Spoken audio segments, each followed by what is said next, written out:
Hello, everybody, and welcome to another session of Stories from the Seventh Shard Your with brother.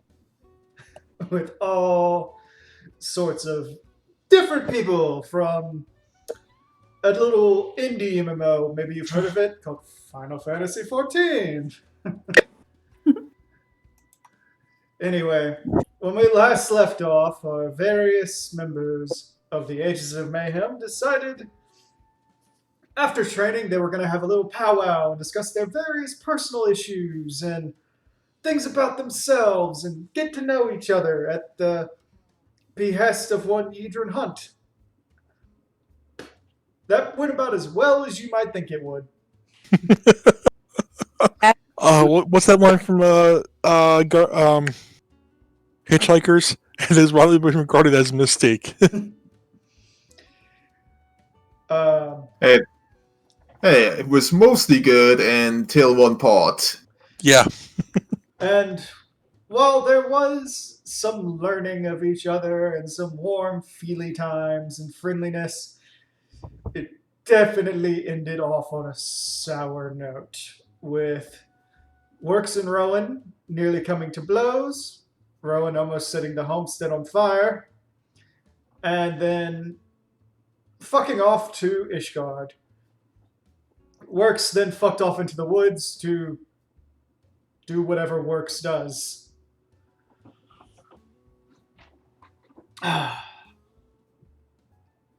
We now pick up in the following morning. Does anyone desire to be the opening act of this little comedy of errors that we continually go through? it's a tragedy. Let's be real.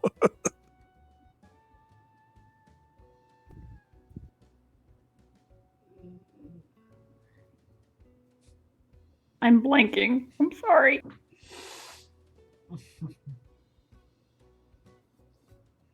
If I don't get a volunteer, I'll just pick somebody. All right, Works is out in the woods very early, kind of beating himself up over stuff he said last night. Okay. Just like seeing if Bahamut will actually respond to him. It's like every freaking time, I think I'm doing better, and then this. And now I feel like a total ass, and it. Bahamut, help! Bahamut, it's like. Works and. To be 100% honest here, I don't think the problem's with you this time. I didn't help the situation at all. No, you could have shut your mouth. But Yeah. primary fault lies with the person with the anger issues. Well, it makes me feel a little better. She can't hear you. What? Bahamut is lucky she cannot hear. Well, it's also like he doesn't have a corporeal body. Also that. I mean, to be 100% fair, there was something very bad that happened. But you're asking someone for advice on women. And, well, you don't really know all that many women.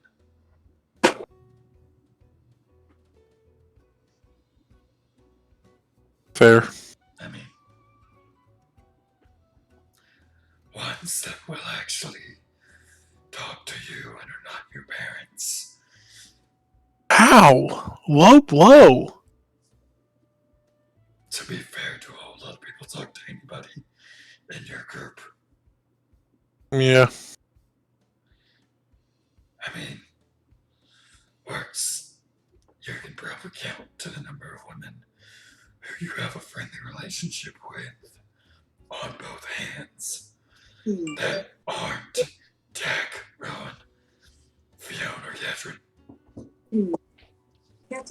medicine. True. Either way, I'm up. I need to hit something. So you can make some progress from yesterday. Alright. Just don't twirl the bike too hard. Don't want it to break off. Yeah. And Rook goes about his training. Alright.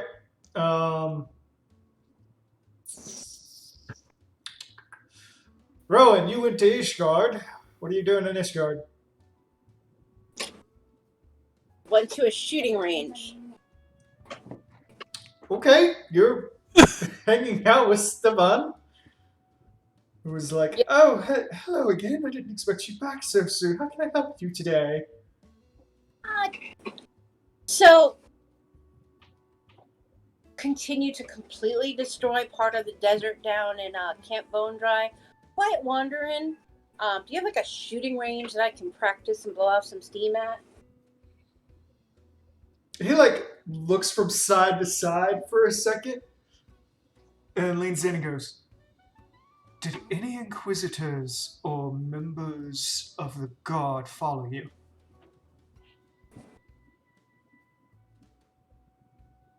Looks at him and says, don't know, wasn't paying attention.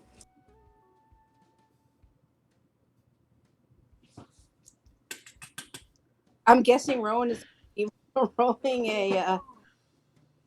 a perception. Sure, if you want to. Seeing how I wasn't really doing anything or other than coming here to want to blow off some steam, I really wasn't paying attention. Yeah, do it with like a -5 then.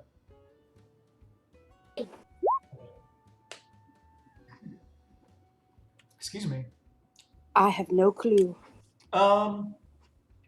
You didn't see anybody following you. It's also like very early in the morning. So no one was really about. So you think no? Say no. He walks around you, like pokes his head out and looks around to see if he sees anybody about, and he goes, okay. Well, follow me. And he locks the shop up, closes it down, and starts leading you across Ishgard. I'm gonna follow. He eventually gets you on an airship and flies you out into the Sea of Clouds. After a 30-minute walk, you start hearing the sounds of gunshots. And you come into this like little private island, very high up. The air is very thin. A little hard to breathe. But you can see that there's some like 30-odd marksmen standing around shooting at various targets that are plastered all over the little islands. Kind of laughing. You can also see that they've set up like a little pub up here. Which, yeah, bad idea. Drunks and firearms usually don't mix, but they seem to have a hold on it right now. Drunk firearms in high places. Are there any guardrails for any of these things?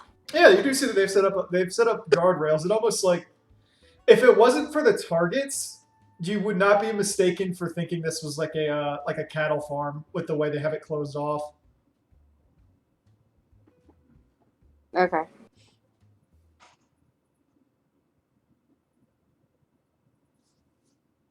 Well, At least I did that part correctly. Rowan's ever been to the Sea of Clouds? So, you know, in general, her mouth is just gaping in awe. You get up there and you can see the one thing that you notice, the first thing that you notice when you get there, aside from like the general awe of the Sea of Clouds, is that there's 3 or 4 very short creatures walking around on like stilt legs with this odd carapace about them, and they seem to be discussing the firearms with the various Ishgardians that are up there. Likewise, you know that they're the ones that are going up and like they're replacing the targets when they get too shot up. Okay. Boy, that.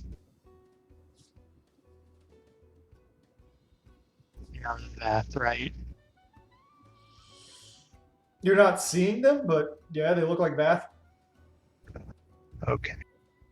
Was it just making sure my brain wasn't parsing your description crazily? Nah. I was actually sitting here thinking, wait a minute. I think it's a bug. I think it's them. I'm not sure. Oh no. I'm gonna pretend. No. So you Okay. have landed. You're now at this shooting range. You see, there's a couple of them, like a couple of the guys that are sitting around shooting have like Bloody Marys or like alcoholic tea in front of them, just like warming up. Mm-hmm. It's hard to tell who they are because almost all of them are wearing like big hats and huge scarves and very thick clothing. It's cold. It is very cold up here. Everybody just huddles around Rowan. So Rowan's gonna look over, and I can never say his name. I'm just gonna call him Jay. Is it? I don't know. Isn't that what's the name? Nivian? Stephivian? Yeah. Oh, Stephivian. Okay, I was thinking of somebody else then. Think about Like- are you thinking about Jarrett? Yeah. No, not Jarrett. Oh, Garrett, no. he's dead. No. I was thinking about the astrologian guy. He's an Equiard. Yeah, I'm not even gonna make an attempt He at ain't that there. He ain't there. That's one. I took one Ishgardian for the other. Hey, they all look alike. That elf racism. You know I'm kidding. To be fair, when you only have like 4 facial structures. Yeah. The last thing, and then we're going to continue on. Should Hrothgar really be talking? Excuse you, we have 8. Thank you. All right. Well, seeing how I can see people are cold, maybe I'll just extend my aura a little bit, and then I'll just start shooting. You Set get up there, you get there, and like people are like start pulling their scarves down a little bit. It's like, why did it? The hell? But they get confusing, and then like you're standing there, and they keep shooting, and then eventually like one guy like gets up a little closer, and he's like holds his hands up like he's like they do like around like a hobo fire. And he's like, then he looks up and he looks at everybody else. He's like, just like starts pointing at you. He's like, yeah. I was like, what the fuck? After a while, you start seeing, because people usually have to pay to come up here, there are people that start paying to shoot closer to you.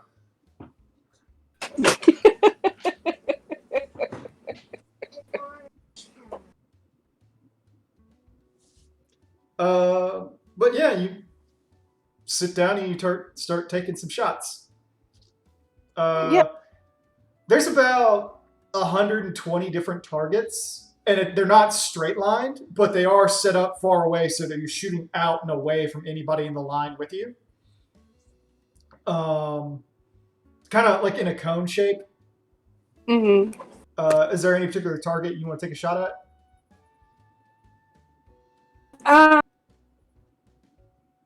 The one thing to note, there is one target that is probably about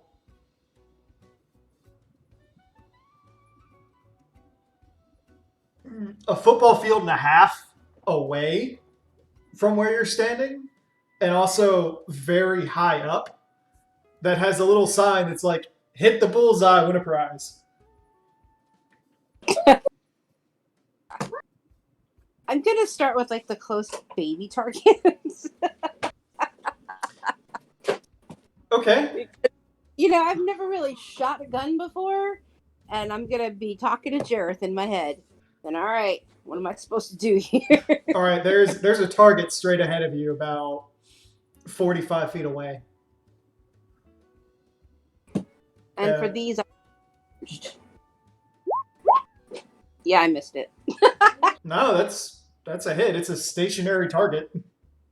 Oh, but it's not a good hit. No, you like you hit the outside ring. But yeah, Jarrett sits down. He starts giving you instructions on how to load, how to shoot. Basically tells you, okay, what you want to do is like, no matter how, if you're holding a single-handed weapon, you want it to be center of your mass, lined up so you can look down the sights. And then he starts giving you some basic, here's how to work trajectory tips. Okay. How long do you want to say you want to spend at the shooting range? I'll say I'm gonna spend maybe like 2 hours. Okay, you're shooting better with Jarrett's help and him explaining everything. Then he's like, okay, Sugar, do you want me to get into the more advanced stuff? What's the more advanced stuff from other than pointing and shooting and aiming and breathing, remembering to breathe? He starts explaining the trigonometry behind it. No. Rowan's eyes blank. He goes, yeah, so blah, blah, blah, blah, blah, like lots of different math and everything. And it's like, he goes, I may be a simple man from the country, but that does not mean that I do not know my trigonometry in order to properly verify a kill and make sure that my shot always hits. It was the one part of school I enjoyed. Rowan closes. Rowan is like, he's got this look on her face, like, what the hell is trigonometry? I never. I mean, part of shooting. He also starts explaining like the various things about like how the nozzle upturn, how wind resistance can affect your shot, about the difference between do what? Gravity. Gravity. He starts explaining. It's like, okay, we'll go into this, and also let's take a moment to talk about the difference between shooting upwards and shooting downwards, and how that's going to affect your shot. And if you ever have to shoot into water, how the reflection of the water is going to mess with your aim.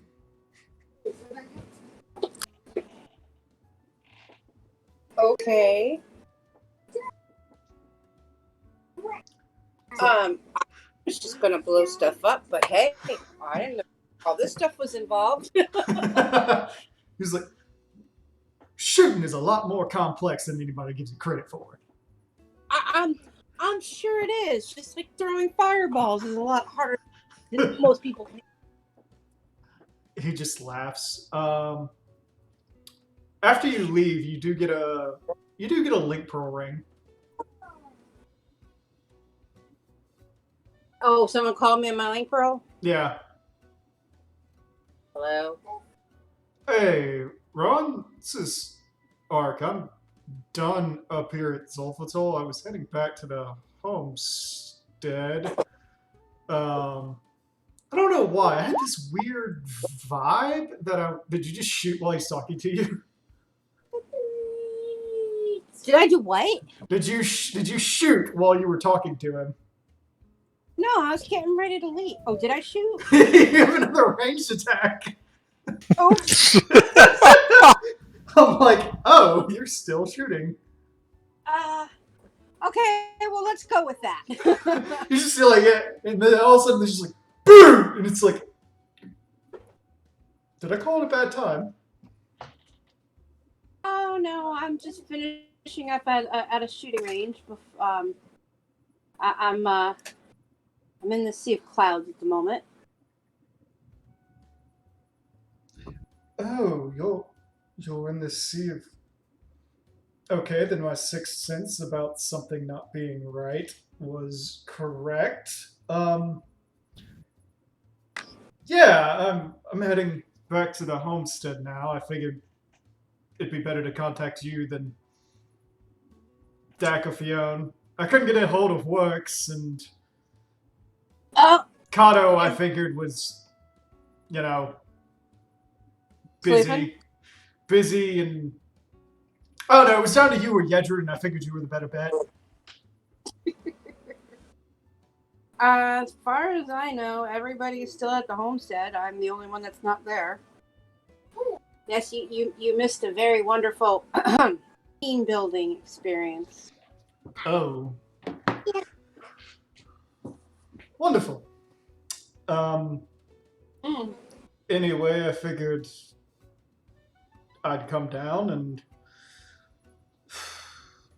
according to Alize, who contacted me, her contacts and where we should go for the next leg of this little journey is going to be there soon. So, yeah. Just seeing if anybody needed me to bring anything or whatever.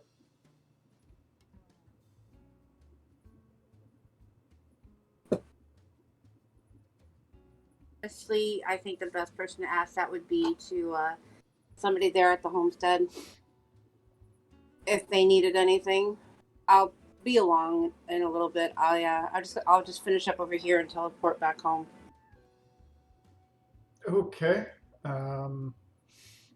Ark pauses for a moment and goes, no one can hear us, right? I know, no. Cool. So, two things while we're in a private conversation. Mm-hmm. I would like to apologize to you twice.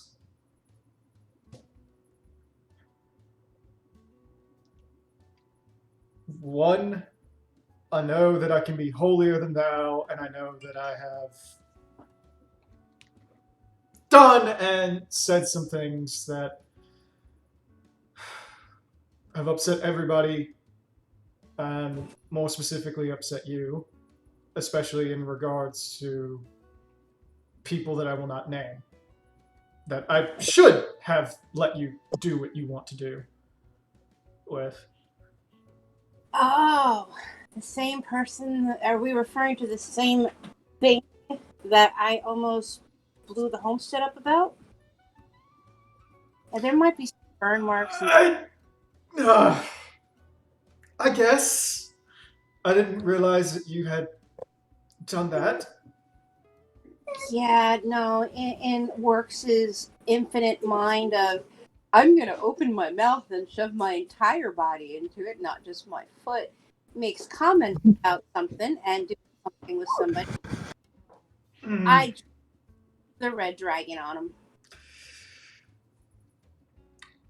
and blew up a few things before I left. For the sake of keeping the peace and a good relationship between us, I'm not going to comment.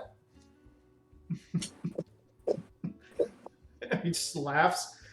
I also wanted to apologize for my behavior on the ship.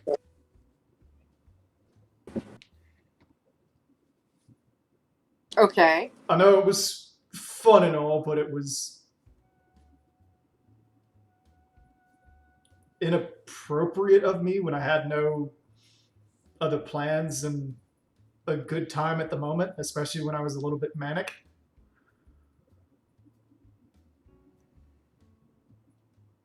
Ron's puzzled look on her face, and people are looking at her a little weird.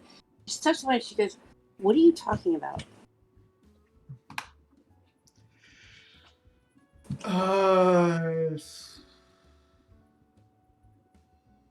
When we slept with each other? Whatever. He's like, oh, all right. What? What's going on? He's like, I just felt bad about it. I wasn't me. No worries. What is this cat? I'm not upset with Katarina. That's not an actual game. I'm not upset for anything for that, so there's nothing to be worried about there. Yeah.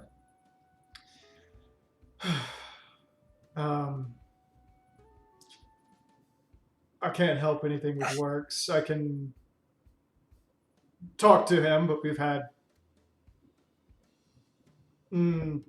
had conversations before. I think it's just on him to process it, but He just needs to learn where he can step and where he can't step. don't we all? That is just one thing that he should never be stepping into around me, because I still want to kill it with lots and lots of fire. And now I have guns too, so I can riddle more holes in. Fair. I'm still of the opinion that, at least with the vision thing, Heidelin's visions are weird. They may or may not happen, but I don't want to. Let's be fair. I'm more just saying this to save my own skin, because if we hold me to the same standard we hold her, you guys have to kill me, and I don't want to die. Of the two, I'd rather she would do it anyway, as in die. But to some extent, I understand where you're coming from. The rational side of me realizes that this is a possibility and that it hasn't occurred yet. Hence, you can't really kill somebody for a crime that they haven't even committed yet. Because then that would make you a cold-blooded predatory monster instead of trying to prevent what might possibly become one. So Now I do agree with you. We do need to punish her for what happened down in the mines. I was totally in the wrong there. well, my rational mind and my anger, they never mix. So we'll just, for now, let that go. And if it comes to a point where I have to say, I told you so, blowing parts of you off, because I know you can grow them back. 1, ow. 2, fair.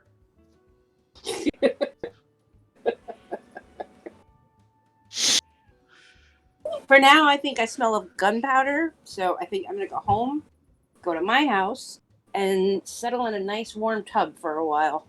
Want me to bring you a mimosa?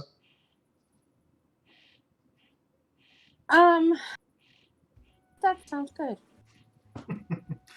Will do. I'll see you at the homestead. Be at home. So, is outside of this arc, Yes. boss man, GM, whatever I want to say. I don't know. Okay. I'm also medicated, so is he still there? The machinist or guild leader? Yeah, he's taking a few pot shots himself. Okay. So I'm just gonna go up to him and I'm gonna thank him, and this has been a wonderful experience. I do appreciate that, and I will definitely want to be coming back, and my heat starts to get pulled back in, so everybody gets cold again. Yeah, like you see, he's actually got like a wad of gil that he's sitting there counting, and he's like, "Oh, you're leaving already?" And you see you see a couple of guys like look at him. He's like, like very quietly like falls into a slump and starts handing back gil. We're gonna look at him and say, "Excuse me, were you using my heat services for your pocket?" He goes, "I'm not going to lie, people started asking very specifically for the 2 places right next to yours. and there was a line forming, so we started just bidding it off to the highest bidder. I tell you what, you know that gun that I really, really like? Yes. Really like? Give me a cut of that and put it toward that cost of that gun so I can buy it later. I'm still about- He looks at you and he gives you like 20 gil, which is like all he got out of what he was doing. Oh my god, really? It's like What, they're not bidding hundreds. It's like they pay like an extra 5 gil to shoot. They're already paying fees to come up here. Oh, you're so Do you remember how much a gil is actually worth? Yeah. yes. Well, I guess now I'm only 20,850 gil short. That's the spirit. He just kind of like holds thumbs up. It's like, you're welcome to come back anytime. Rowan just chuckles and then teleports home. Okay.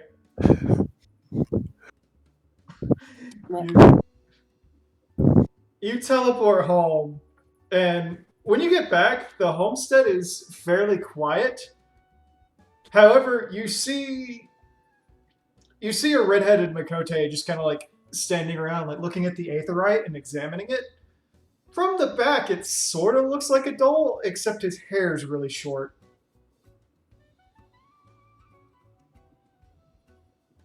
Aha, Mr. Grahatia.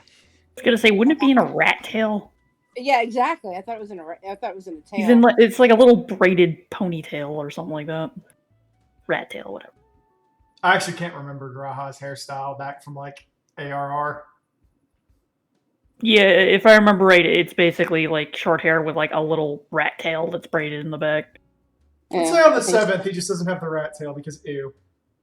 Yes. I do not disagree with you there. It's like, do we really want him walking around looking like Episode 2 Anakin Skywalker? Oh God. Hey, baby. Nobody So I wants guess that. Rowan's gonna pop when Rowan pops in. Does he see her, or is he still I'm looking at the aetherite? I'm gonna say for the sake of the aetherite and the way it works for everybody is when you teleport back, you're more attuned to your house, so you pop up in front of your house. Okay, so then I see this person that I think looks a little bit like a doll, but with different hair. So I'm gonna walk over and say hello. Can I help? The Makote kind of like perks up and stiffens, his ears shooting straight up, and then he turns around and you're left looking at this Makote with one red eye and one blue eye. And he kind of blinks a little bit and pulls on his attire, and he says, "Oh, hello. I'm sorry, my employer asked me to come out here and help. Are you Rowan Darksbane? Rowan Darksbane? Yes. Okay, good. You're one of the people I need to talk to. Have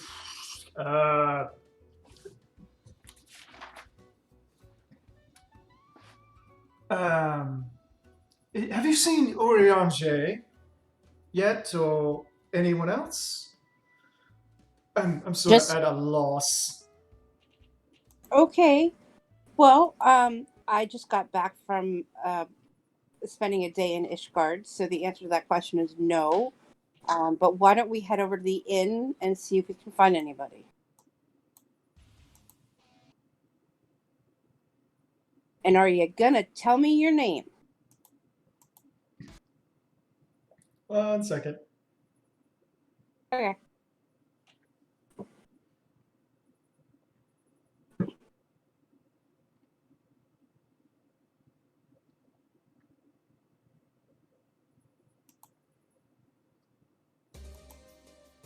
He looks up at you and goes, "Oh, my apologies. My name is Graha Tia. I suppose I'm at your service. I don't know. To be fair, this is the first time my employer has asked me to help with anything, though my specialty is more with the Crystal Tower. But he said that for everything that had happened, that very recently, that apparently we owe you guys a favor.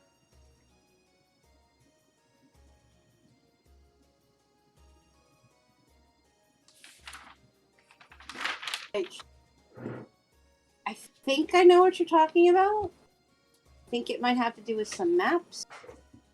You must be the Saint Connix people, or however you say it. Yes, I'm part of the Sons of Saint Cornac. Okay. And you're looking for Oriage from the Scions, the guy who talks a lot and says way too many words when he doesn't have to. Oh God, yes. I've worked with him a few times, and every time I have to rub my head and go get a drink afterwards. I swear, interpreting him is like reading a dictionary. Dictionary, straightforward. He goes all over the place. But so my first suggestion stands. We can head over to the hotel, and see if anybody is there. Because I just got back, and pardon the gun smoke smell. I was going to take a bath, but I can see if I can get somebody to help you, like maybe Tart or somebody, and then I will excuse myself. All right. So she I'm follow fine me. standing around waiting. You have a fascinating Aether shot here. To talk about that. She knows all that stuff, but yeah, no. Don't just stand here. Come on, let's get you settled in. Get you something. Get you some food if you want it. Okay. If you say so. And he just kind of follows along with you. Is there anybody else around, or is it just me and him? Yedrin is... Opera, stop. No, do not chew my pen. Bad kitty.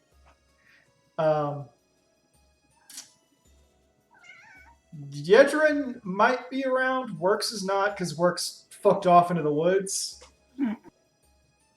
Dak and Adol might be around. It depends on how tired they are. And Fionn is away from keyboard for the second, but she might be around. Kiddo's at Pandemonium having a drink.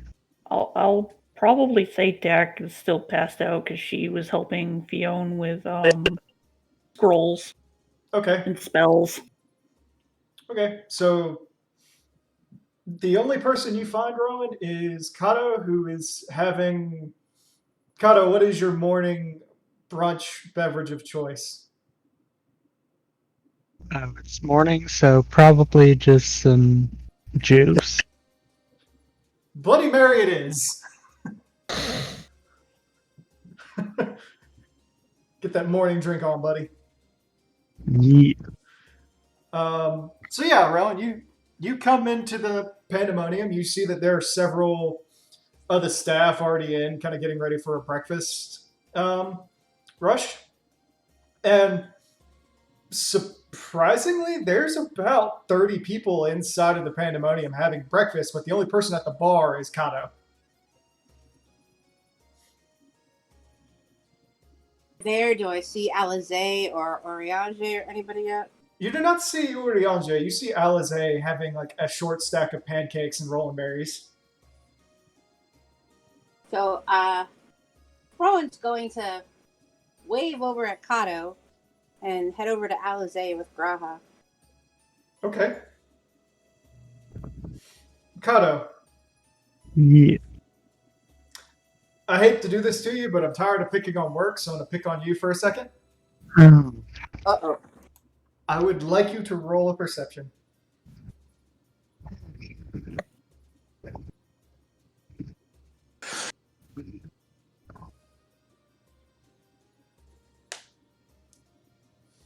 Okay, Kato, you look at the back of Graha's head because he kind of turns to look away from you and look to Alize, and your immediate thought goes, why did Adol cut his hair and why is he with Rowan?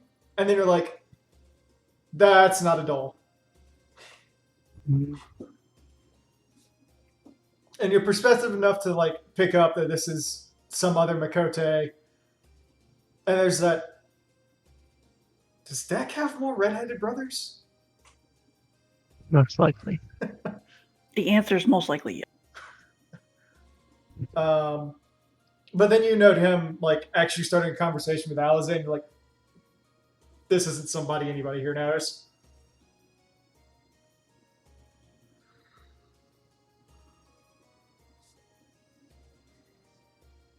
So, Kato, what do you do? Rowan wants to go take a bath. Hey, Rowan, who's the twink? Oh my god. Just see Alizé, the entire bar, and Graha turn and look at you like, excuse you? I'm wrong. Oh my god. This is Alhak today. He's here to help us with the. Oh God, I can't believe. My head hurts already. Graha goes in like. Graha looks at you, looks super offended, and then goes into a spiel that is essentially the. I graduated at the top of my class at West Point, but with the States of St. Konak.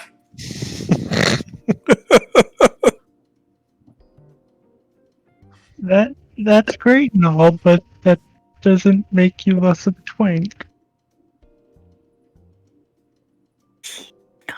His eye twitches.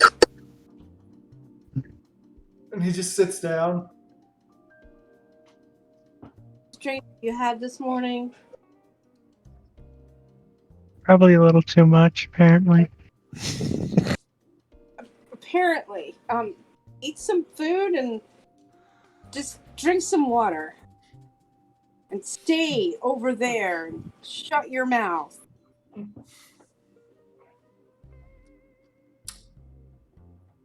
Rowan's gonna turn back and she's just shaking her head and she goes, Graha, I apologize. You might have had too much to drink this morning and not enough sleep, or maybe too much sleep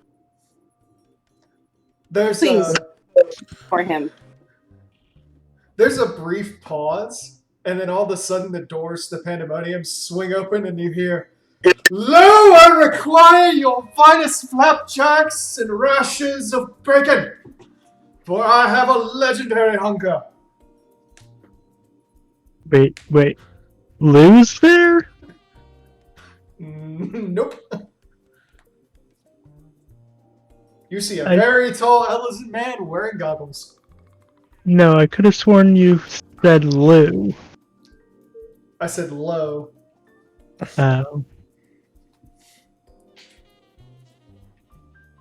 And this Elizin, to everybody's shock, just kind of like walks up to the bar and looks directly at the people working it and goes, "Might I inquire, have you seen a pink-headed lass?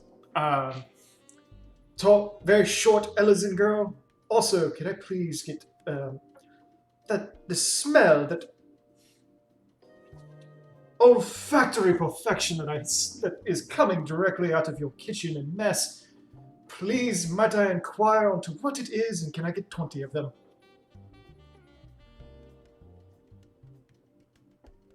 That I come back from Ishgard. I could have been shooting things. Why am I back? Alizé goes, "Doriange, I'm right here, and tone it down a little. I understand it's your thing and all, but there are people here."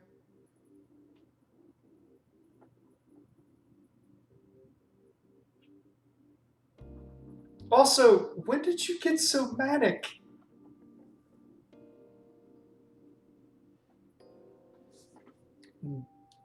He turns and looks back and goes, "Ah!" And walks over, kind of bowing, goes, "Master Graha, Mistress Rowan, Mistress Alizé, how wonderful again to see you all." And he wrote, to answer your question, How can I not be excited on the dawn of such a... Oh my god, my brain is shutting down trying to process all these words. With such... Oh... I think you can just say verily like 100 times and you'll be good. Verily, it is true that my behavior has gone to most high means, but how can it not when we are on the dawn of such scholarly discoveries across the realm? Why, we may even find out what happened truly during the Seventh Calamity, among other things. We are going into Halligan Ruins. How can you not be excited? Been there, done that, got the T-shirt that says it.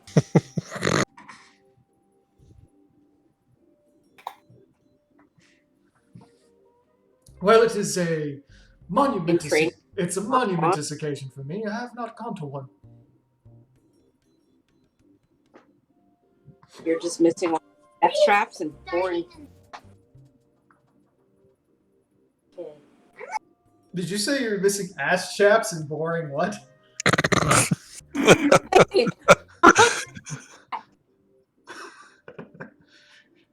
Oh my god.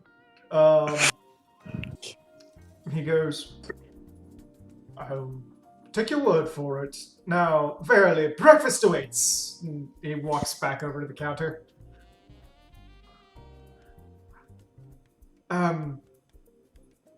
Forgive him, Rowan. He gets excited about new discoveries, and also, I don't think he's had any of the experiences with loss that we have. Okay. Well, I was going to leave you in Kato's hands until another member of the team showed up, so I could go take a bath. Do you want me to go get Gedrin? I think I saw her having a swim. She taps on the link pearl. Hey, is anybody else awake?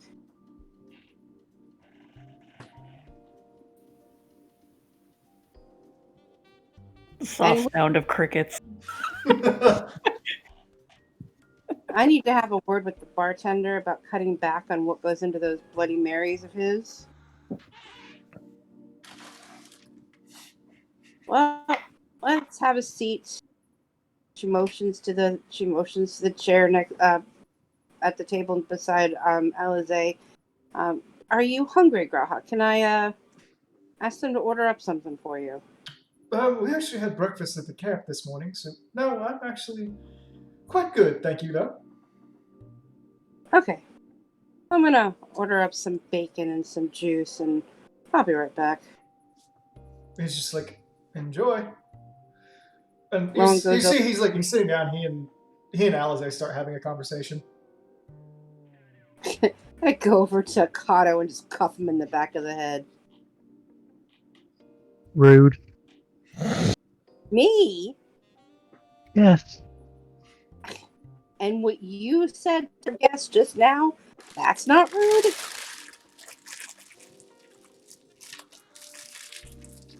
Are you claiming he isn't a twin? I don't know what he is or what he isn't, but let's not assume and call him that in front of everybody that is here currently. You said I don't even know what that is. I pretty much did say I don't even know, and I don't even care if he is.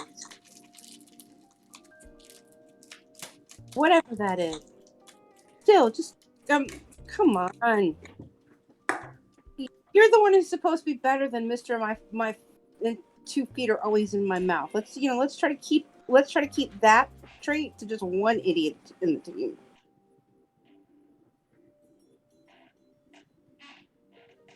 Both feet is a little generous, don't you think?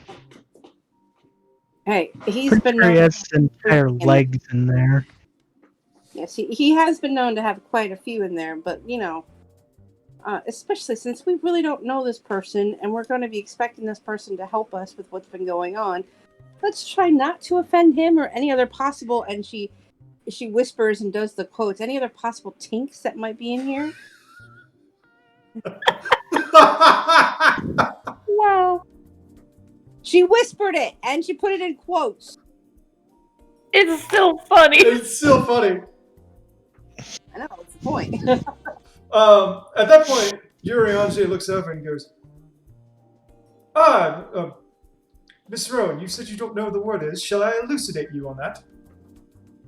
No, I would like to take a bath, and I really don't think that a 20-minute grammar lecture would be good at the moment. So after you have finished enjoying the wonderful treats from our kitchen, please do join Alizé Graha. I'm going to get cleaned up after my trip to the Sea of Clouds, and I shall return anon. And she just bolts. Forgetting her bacon, that's how fast you want to get out of there. They just kind of... You leave, and Urianger just looks over at Kato, kind of half expectantly.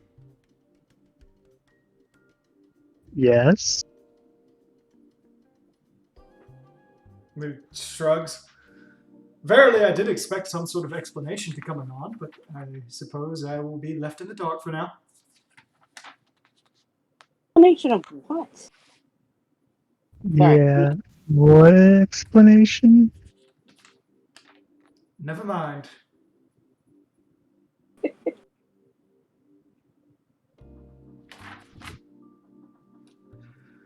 Oh, Rowan just ran to her house. She didn't walk. she She ran. didn't walk. She bolted. Ran in heels. Yes. That's how desperate she is. Yadrin, what are you doing, buddy?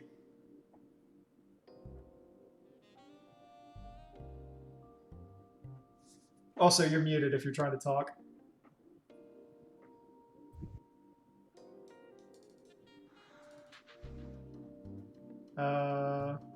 Yadrin?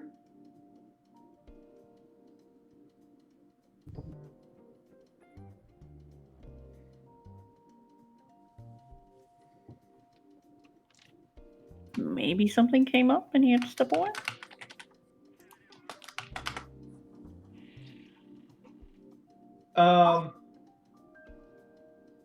Anyway, so then, Fionn, what are you up to this morning?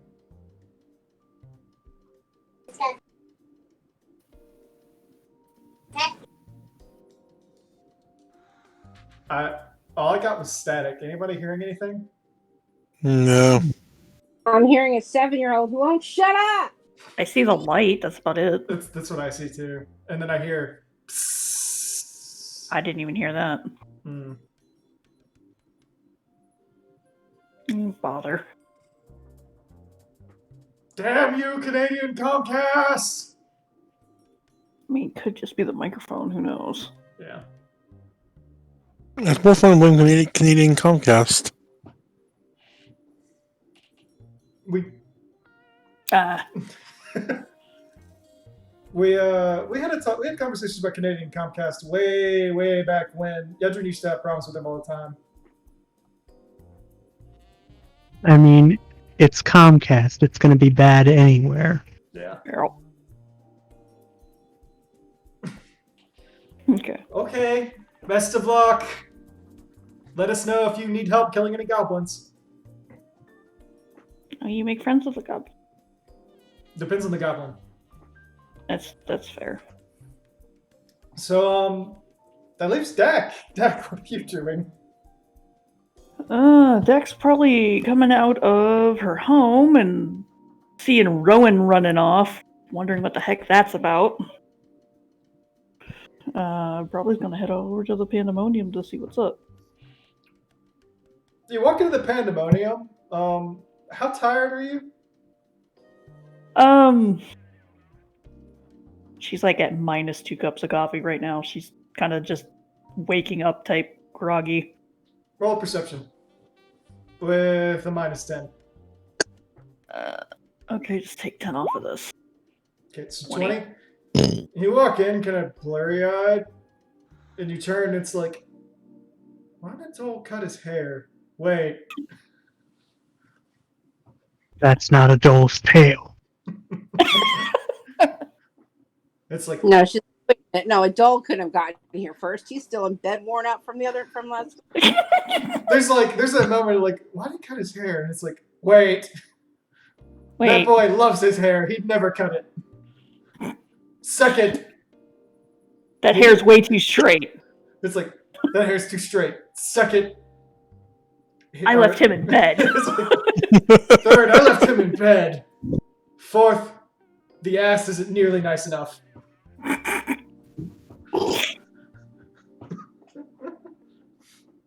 Like, you just see this red-headed Makote sitting next to Alize.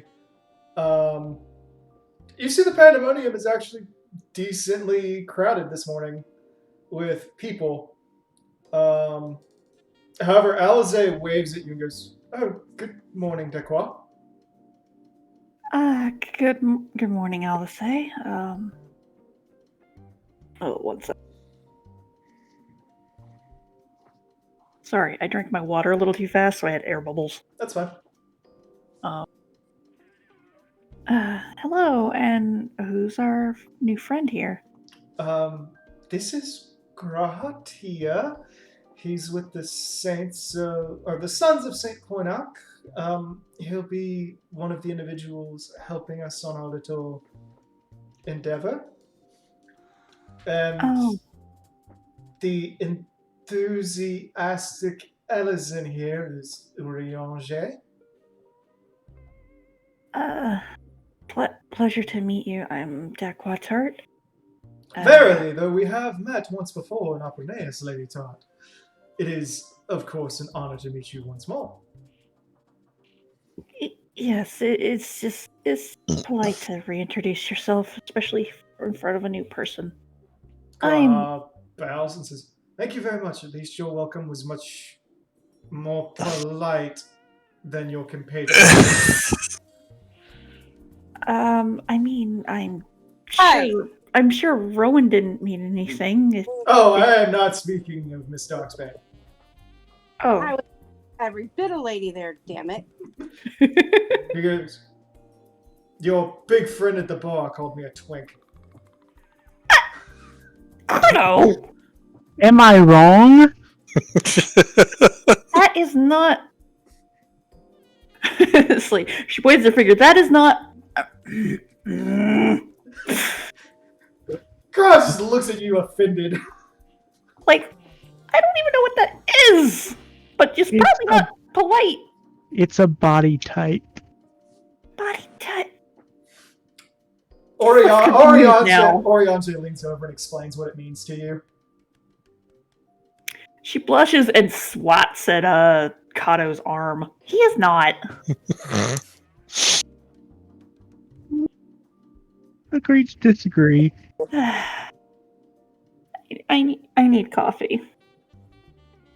I was up way too late helping Fionn with spells. Your favorite mug comes down, and like one of the bartenders pours you a cup of coffee. Thank you. She doctors it to her liking and starts sipping.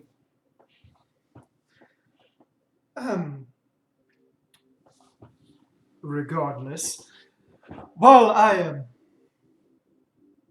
am full excited to be a part of this little group and more or less this expedition. Lady Dequa, I have been informed of what has happened by Lady Alize, and more or less have been discussing the various turnabouts and potential entrance locations with the Sons of St. Koinok.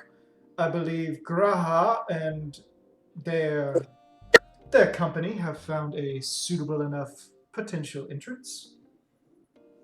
Oh, that's better than I was hoping. I mean, time-wise. Graha nods and speaks up.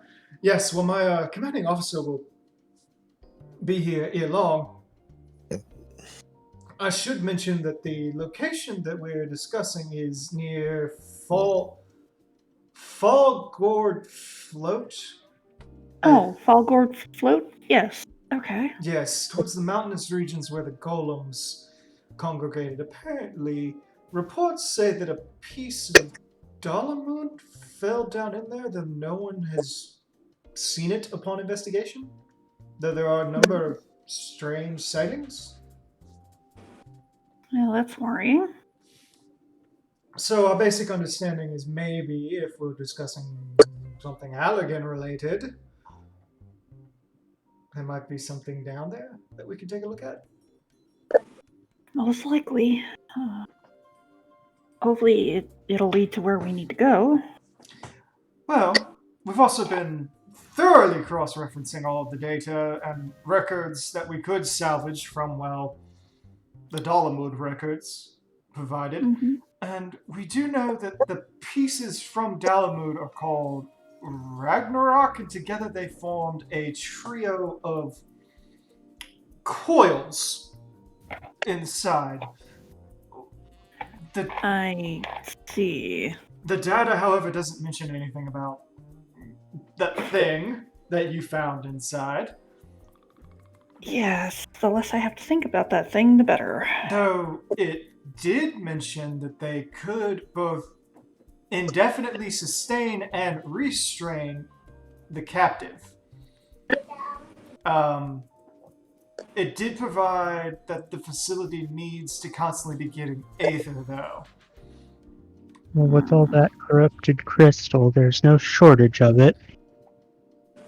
I think the better question is, how much is stored inside the thing, and how much is it draining out? That's a good question. One I wish I could give you the answer for. Barometers. Alice, I think it was, but, Dakwa, Kato, Graha, Hmm? Durionjik, Hmm. what about the need for prayer? I'm not sure. Graha was like, well, these aren't Alligans. I'm sure they would have figured out something. There's any number of things. Though we could be looking at, there was just so much prayer left over from whatever time period, it's still running off of it. Yeah.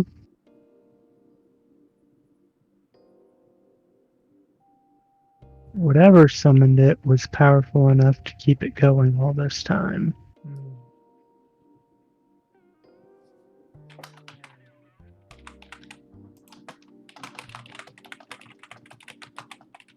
Well, regardless, I'm glad for the assistance, and hope we can at least get to the bottom of the matter. Well, according to my boss, we owe you big time. Hmm. Those blueprints really that helpful? Well, we haven't. Blueprints? Oh, wait. Something to talk with your boss later. Okay. I told him some blueprints of a tower that was of interest. Gra's eyes kind of narrow a little bit, and he's like, uh-huh. Okay.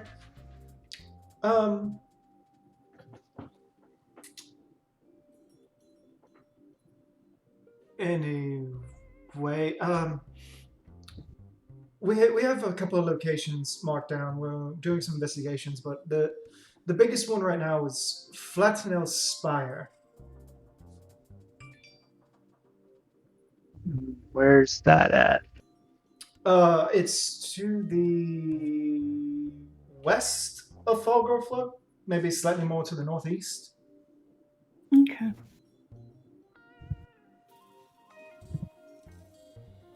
But if you two would like to sit down and have breakfast and wait for the rest of your group, I'm more than happy to. Well, it would be nice to have everyone here to discuss what we're going to do. At that point, there's the door to the bar opens again.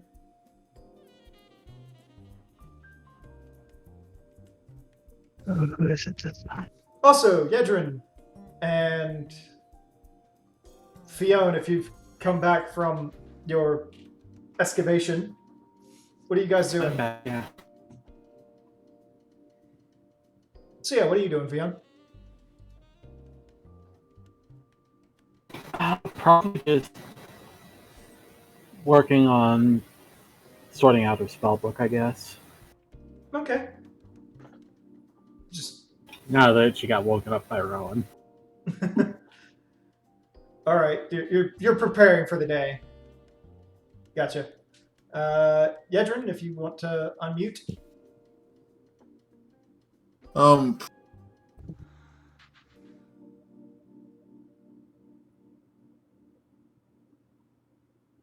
Can't really think of anything major to be doing except.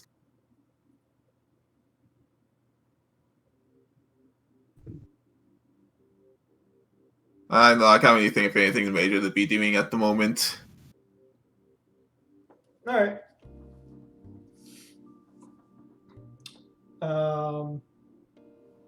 So yeah, Kato, Dak, you see Ark walk in at that point, kind of look around, see you all, kind of narrows his brow, like his brow furrows a little bit, kind of going, where's everybody else? Oh, Ark, hi. I saw Rowan running off to her house. I believe Fiona may still be sleeping or getting ready. I don't know about Yedrin, and I haven't seen Work since last night. He went off to the woods. Okay. He pulled a tart. Excuse you. Then I guess I'll sit down and join you all for breakfast, and we'll wait for everybody else. Apparently, I can tell by the looks on your faces that you've been at least informed of something new. Yes, but we'll wait until the others are here to spare him from having to say it a third time. Agreed. Art just sits down, and Yurianje and Adol look at him and go, "You are really tall for a Makote." His whole family is weird. There's a blink. You see Ark turn his head to Kato. Don't worry, he's still just a growing boy. Dex smiles at Ark. I didn't realize I was works this morning. Oh, I can tease you now and then. She flicks her tail at him. He flicks his, and it actually hits the back of the top of her head. Because remember, his tail is super long now. Well, hers is fluffy, so oof. Yeah, Ark's got a snow leopard tail going on. Dak's got a Persian's tail, like a big poof. Poof. A long poof of tail.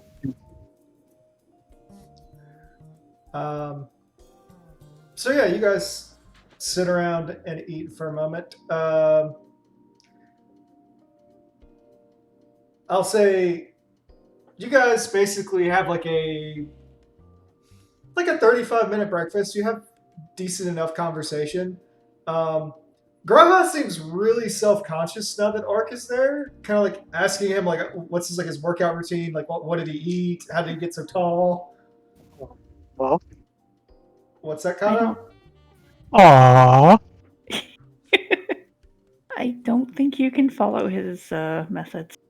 There's and Ark is trying really hard not to just dead on tell him what he was doing. So he's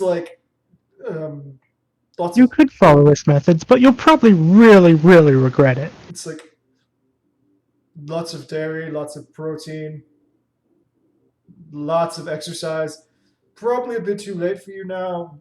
Was doing it when I was very little.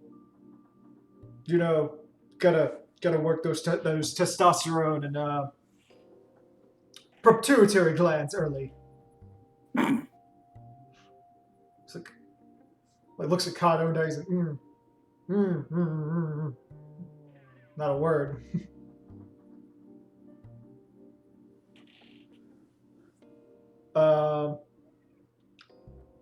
So yeah, after about 30 minutes, I would say Yedrin, Rowan, and Fiona are probably free, unless Rowan's going for the full like screw this hour-long bath time.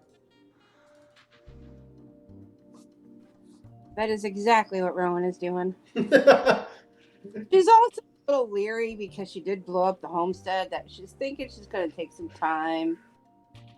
Okay. Works. Have you come back in yet? No. He said, he's not coming back unless, emergencies. Or until the week is up.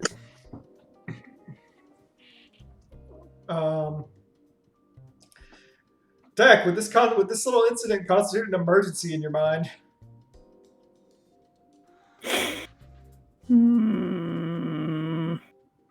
I mean, it's a job. Kind of an emergency, or at least more than just, hey, come home. We miss your face. Yeah, no. Bing, bing, bing.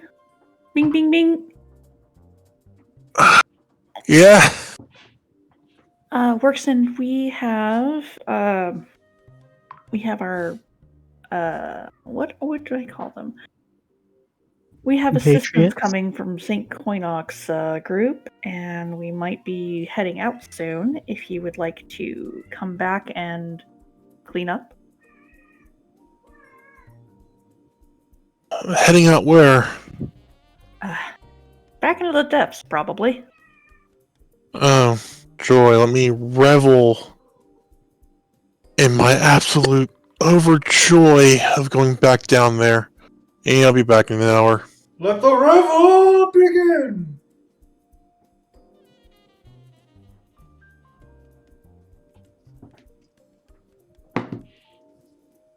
Works like, yeah, alright. I'll be back in an hour. Maybe less.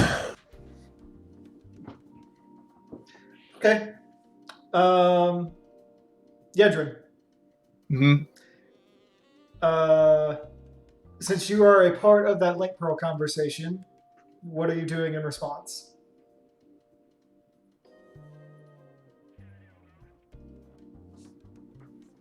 Probably get my stuff together and probably head over to see exactly what's going on. I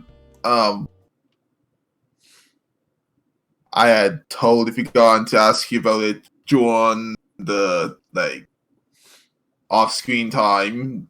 Mm-hmm.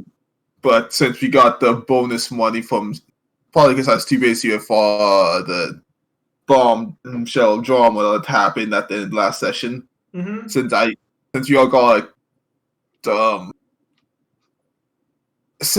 got the money from our shares of selling the blueprints, would I have time to get the 2 items upgraded? I'd say you could go talk to the blacksmiths and they'll get it done. Okay, I just wanted to make sure that I know that can be mostly off screen. I just want to make sure. Yeah. Okay. But what are you doing right now with that new information?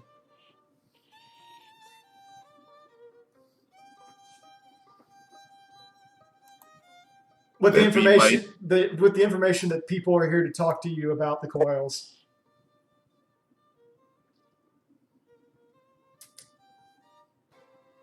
That the people showed up that the contacts showed up to talk about what things are happening. Yeah. They said I'll probably be over there as short as possible once I get some of my stuff together in case we have to move out like today or something. Okay. I will say we'll jump ahead to everybody's there except Rowan, who's like, maybe I shouldn't be there right now. So, Fiona, Yedrin Works, Kato, and Dak, you all are now kind of like sitting around. You've pulled away to a private table, kind of situated far in the back, to talk with Urianger, Alize, and Graha, and now the boss who Dak recognizes of the Sons of St. Koinok, who are all kind of sitting on one side of the table, and you all are sitting on the other side of the table, with Ark sitting at the head, and Adol still nowhere to be seen. What was that? Oh, I was snickering. Don't mind me. Okay. At which point, Graha does the full rundown of everything again and basically goes, okay, so here's the deal. We've located another piece of Dalamud by reports of people that survived the calamity down near Falkord Float, possibly inside Fantaniel's Spire. We additionally, through like cross-referencing all of our documents and everything else, that the pieces of Dalamud that fall are things called Ragnaroks, and essentially they formed a binding unit around whatever was inside of it that is indefinitely sustaining but also restraining whatever's inside. Wasn't the Ragnarok what we had the blueprints for? No, not us. Different thing. Different thing. And likewise, we're not aware of how long the ether inside of those shards is going to last. But from all intents and purposes, from what you all have been describing, it's starting to tap into the planet.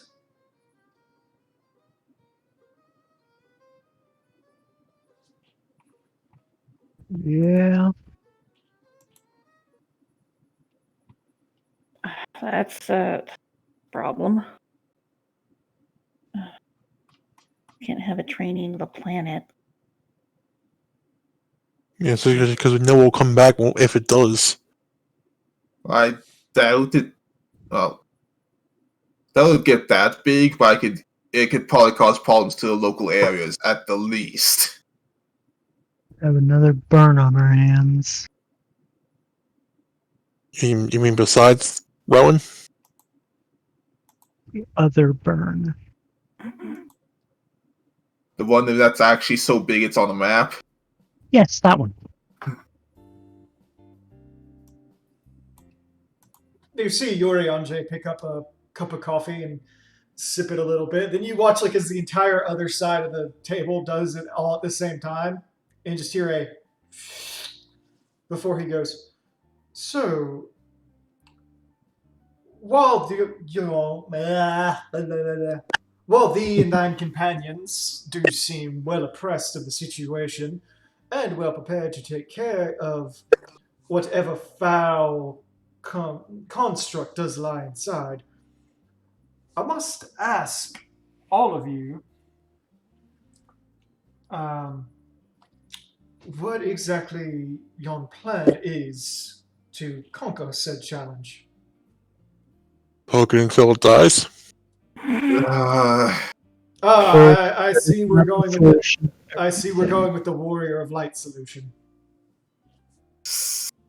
Sadly, it's hard to figure out other solutions for stuff ahead of time because although you have an idea of what's inside of these, having seen inside of one once, it's unclear if there'd be any differences between them and if what we could actually do since they're so locked down. If the first one was an indication.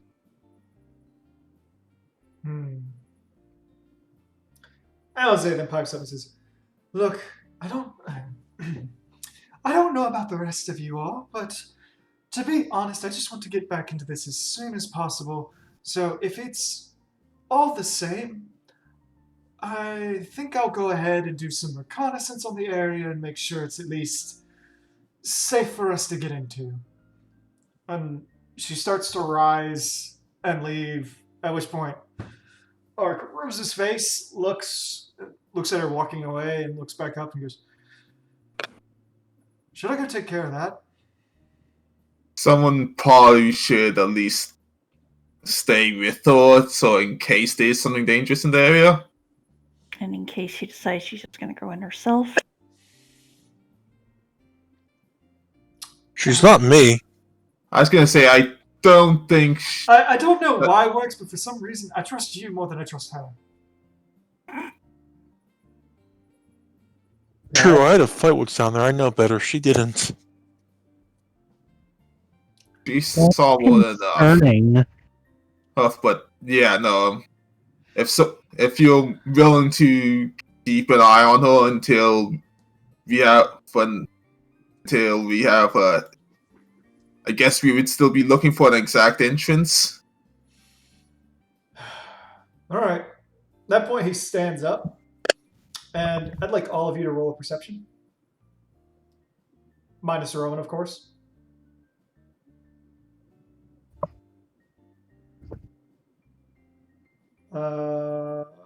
I see 38, 21, 22, 37, 23. Mm-hmm. 25. 25. Kato and Works, you guys, like, while you're looking dead at them, you kind of blink for a moment, but you still catch it, just barely. Everyone else, you see Graha and Ark lock eyes, and there's this momentary pause. They blink, and then both of them hold their heads and shake before Ark just leaves. Dak's going to watch Ark leave, and as soon as he's gone, she asks Graha, what was that? I would like you to roll a sense motive. However, you're not really sure. However, Graha does say it's a very odd sense of deja vu.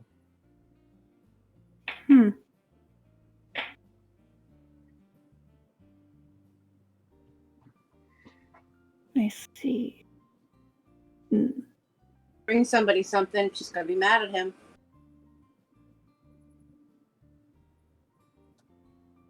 Well, I'm not exactly sure what deja vu would be from, but Would anyone else like to get a sense motive or try to question him about it at all? Was that some echo bullshit? Are you asking him this? Yes.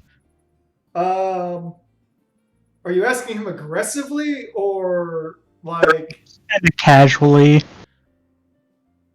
okay? Like- Oh, That's fuck more it. echo bullshit again. Sense motive. Oh God. 38. 38. Yeah, Fiona, you're like, yeah, that's really, really clear that they both got echo off of each other. Kato, you recognize it as well. Yep. oh, okay. So Echo, that's interesting. Would you like to share what you saw, or is that private? Roll a diplomacy deck. Kato, if you want to, you can roll a diplomacy as well, Yeah, or you really can, a 2. or you can try to intimidate him. No. I mean, it's a 28 or a 29 if he thinks I'm pretty. He's not that curious as to what you saw. Graha's like a little disarmed. He looks at Urianger, and Urianger just shrugs, and his boss is like, I don't give a just like makes a motion to them. And Graha's like, okay, So it was odd because we were not romantic, and he points it directly at Kato before he says anything. Not romantically, but we were together in this vision. And I have no recollection whatsoever of us ever meeting. Huh. So. Row 20, why you no have search bar for fucking music? Well, I've had a few Echo episodes myself that seem to have shown the future, not the past. Or possible futures, anyway. He goes, well, okay, so in this vision, myself and you said his name was Arcelus? Yes, Arcelus. We're sitting on a shore together. And in that vision, my hair had all gone gray. And I had definitely aged, and so had this Arcelus fellow. We both still looked young, but it was clear we were very, very, very old. Like, just that. Have you ever looked at someone and known that they're old just from looking at them? Yes. And as we're sitting on this beach, I said to him, again, huh? And like I had known him forever. And then we turned back and we were watching this giant ball of fire begin to descend from the sky, along with countless others descending over into the ocean. The sky itself was set ablaze, and the ground beneath us was starting to crack as it did so. And it shifted a little bit, and we're still sitting on the same beach watching a whirlpool form. And he said to me, we should find someone else. I'm not cut out for this. And then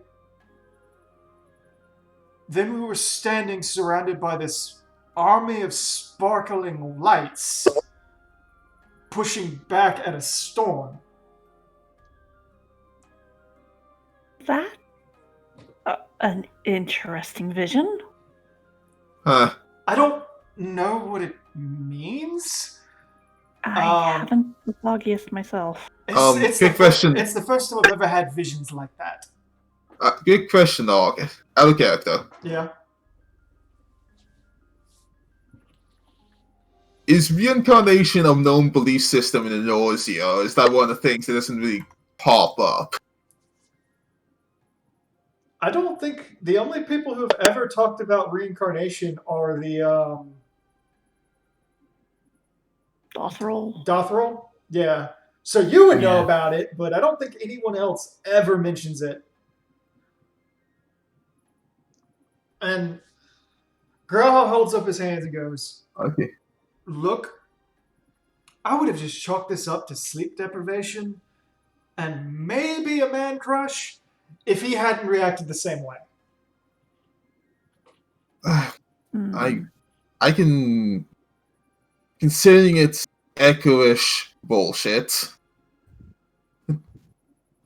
and considering what you saw, either that's a very far away in the future, or it's possible. Well, it's not a belief I would call common, but you ever been to you ever look into some of the tribes in the steppe? No, I've never left Eorzea. It's one of the tribes in the steppe has a belief that souls will be reborn eventually. The entire system of the clan revolves pretty heavily around it. So, in theory, and I'm saying this is a strained theory, if that was true, then technically Maybe it's a really long time in the past. So, like a genetic memory? Genetic memory or memory of, like, I don't know. Souls and Aether are basically the same thing, right? Maybe leftover Aether that got recycled. My head hurts. I'm gonna go find a place to nap now. Is everybody okay with that? Yeah. Yeah. And he just stands up and walks off, and his boss just kind of shrugs his shoulders. Despite being with us, he's not much of a scholar. I not myself. I'm only going off this because when you're talking about bullshit, well, you're talking about the stuff that happens around the Echo and other things in a similar vein. Weird stuff happens. So much weird stuff. Like, goddamn, can it not be more straightforward? Yurianja and he look at each other and they're like, I take it you all have a lot of stories? A number of them.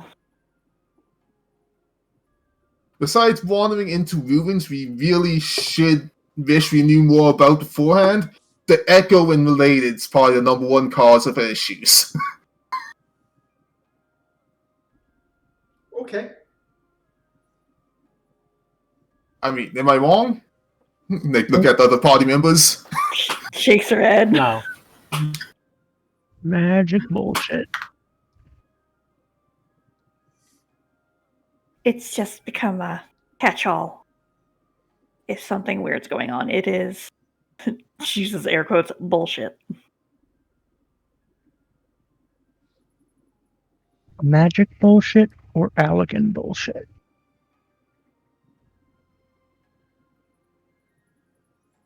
Or just bullshit in general.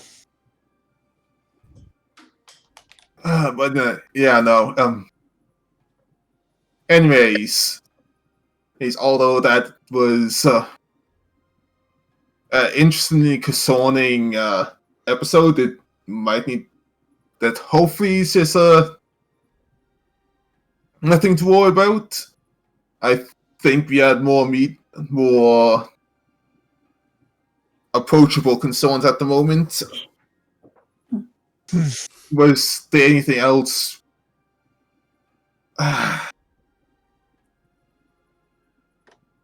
Does anyone have any ideas on how to approach these calls besides find the entrance to this next one, find the entrance to a possible last one, and figure out how to survive them? Punch until it dies?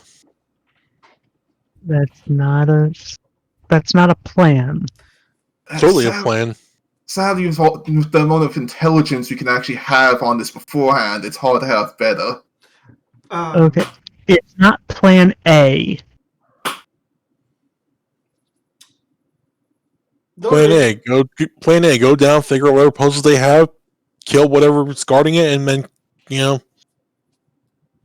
come out alive. That's the plan. Yurianje sighs and says, while thine straightforwardness is much appreciated, Sir Workson, leave the more complex planning to myself and the Saints of Sorconic. We've already begun endeavors searching for the missing piece of the puzzle, as you will. Hopefully, upon your return from the second, we will have a third procured. Yeah, if you can, if you're planning to find out what's down there, so we can actually, plan for, what we do best, be appreciated. Sadly, the traversal of Aether is better left to those who are equally prepared to defend themselves. Exactly. That's why my plan is to go in there, punch until it dies. So until we leave, which I'm assuming is not going to be for another day or two, I will be, going back to what I was doing before all this. Bye. And walks into the pandemonium. You two like Yeah. cross each other as you're coming in as Works leaves. Jin's face is already in their hands. Dak's been rubbing her forehead this entire time. Rowan grabs Works by the arm. You and I need a conversation. Yeah, I can wait till later. No. And then Works just pulls out of the grip and walks out. Roll opposed strength checks. She really want to try that against me? She's got to break my CMD, first off. I don't think she's going to do. And then Rowan rolls a 20 and just fucking suplexes Works. It's like lifts him over her head. It's like, we were talking about this now. And full on Bane, like Bane knees his spine. Please don't break his spine. Oh, my spine! Again! Here, That's him calling you. That's him calling you Tree from now on. Here, that she just like kicks his knee. Walks out after him and Works. We need to deal with this. Running off and hiding in the trees is just showing how immature you are. Can we just get this over with and have this conversation? This way it never needs to be done again. Works just looks back and kind of gets into a crouching position and, puts the aether into her legs and jumps back into the forest. Oh my Oh, god. God. What are you, a fucking flea? Yeet. No, apparently he became a male. Apparently he became a male Vera. Jesus Christ. Melville confirms. Yoshi P, make it happen. Oh my I know you're god. watching this. Considering this is like right outside the door, Jin's face is probably just going deeper into their hands every second. Dax head just kind of goes against the freaking table. Yuriange. Ah, Yuriange. Verily, this does remind me of the Scions. Also, all I can see is Works doing the jump thing, and then Rowan shoots the magic missile, hits him at the very top of his thing, and it's like, ah! Falls down. Sort of like in Duck Hunt, that Yes. she hit one of the ducks. Duck hunts him. Okay. So yes, Works. You do take 19 points of damage from getting shot. That's fine. He's He's gonna walk it off. Okay, you're back in the forest. I guess you're just running from your problems. Cool. That's my shtick. Like I said, pulling a tart. I have the bigger stick. Rowan, Don't are make me you, uproot this Rowan, are you forest. chasing after him, or are you going back into the pandemonium? Nope. I'm going to do this one more time, and then I'm going to eat some bacon. What was that? She magic missiled you again. Don't you need to be able What to do- see them for that? I'm gonna say Okay, I'm gonna say the tree line ain't that thick. Yeah, she could probably get in like one more, considering I think the thing you used was basically what, Like 40 feet. and then he probably could have moved like another 30 or so, 30 to 40. He'd still be in range. Yeah. So yeah, Rowan, you come back inside and you see Yuriange kind of like has like a smile and he's like, reminds me verily of the many times Stola used to chase the Thancred out.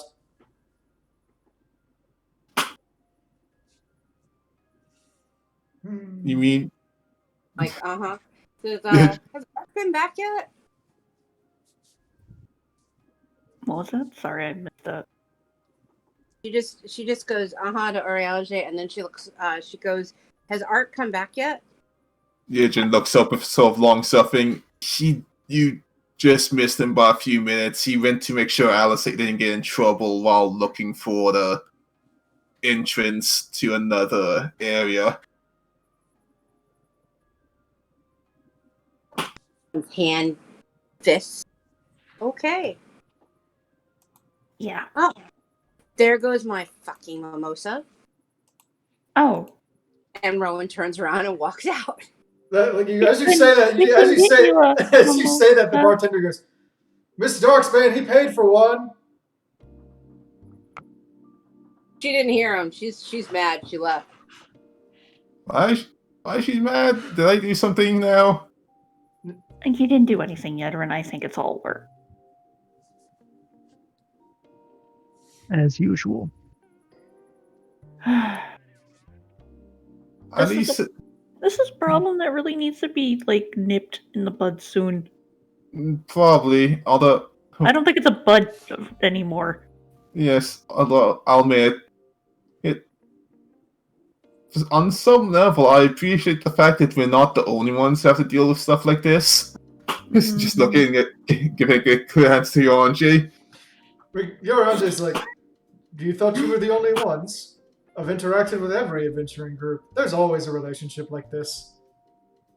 That's at on some level comforting, and yet at the same time drives me even more nuts that this is common.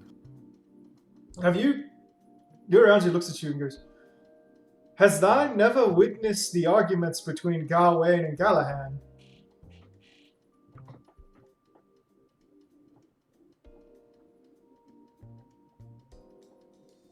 My existence has been sheltered on the social aspect, so I don't think so. Oh. This is relatively tame in comparison. Well, you should also see the... If you wish to see something get incredibly violent, might I suggest witnessing Nilebert and Arbert have a disagreement? No, thank you. If I'm being completely honest, I believe the only group that I have seen to have no issues with one another is the Haunt.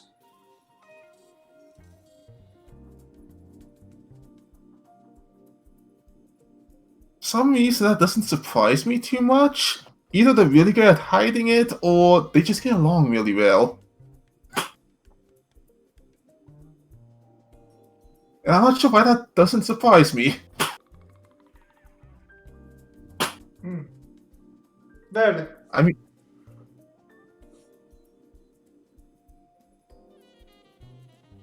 Anyways...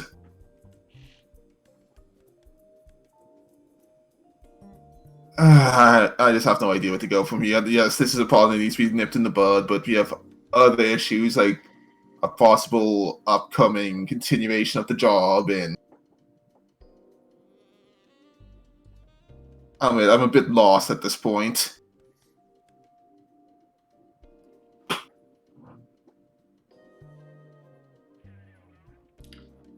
Okay. So I will say that you guys basically have like an awkward conversation with these two for another 30 minutes to an hour before they start leaving. And you're left to your own devices.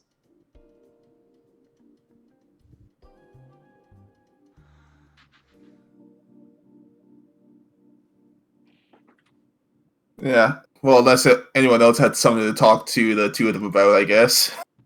I haven't. They said in character. I have no idea where to go from here at this point. I really can't think of anything either.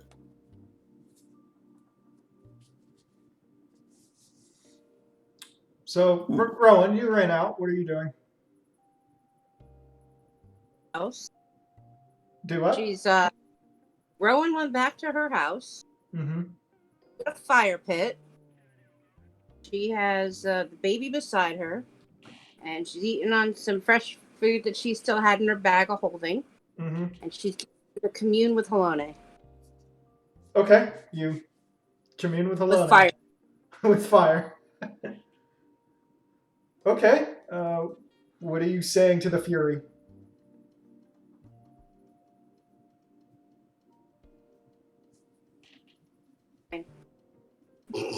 Do what? I said I'm just gonna sit there and run a litany of complaints, you know, as you would to a girlfriend of sorts, but you know, Rowan doesn't really have any close female friends to do that with. Oh, she's Theo and Dak are close female friends? No. I No. want to be, though. Eh. Not particularly. Professional relationship. Oh my god. Jack wants to be friends. Why can't we be friends? Okay, so Rowan, you complained to Halone for this entire time, and then like eventually a bit of smoke rises up, and the words, "What do you want me to do about it?" come appear. Blow up works. Blow up that Makote. One could be arranged, two cannot. Like the smoke lifts up a little bit and says, "Do you have a non-violent request?" Nope. All I wanted to do was try to put this behind us and be adults since we have work to do. But no. Works had to go whining off like a little baby into the woods. Yeah, whatever. That's why I shot him in the ass. He freaking deserves it. Can't be an adult for 5 minutes. Roll a diplomacy.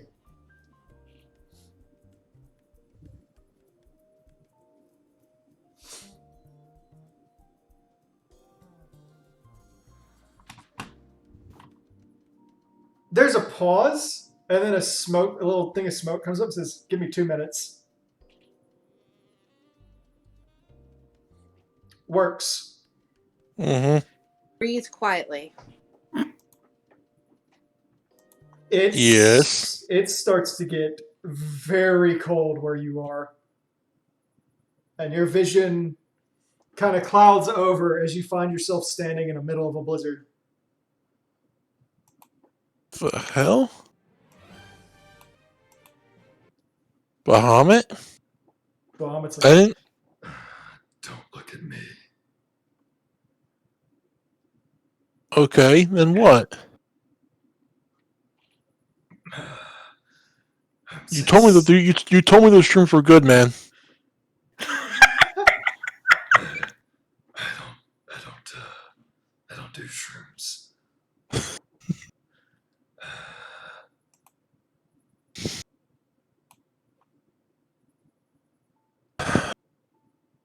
Okay, guess number 2. Hang on. Oh, what was her name again? Starts with an H.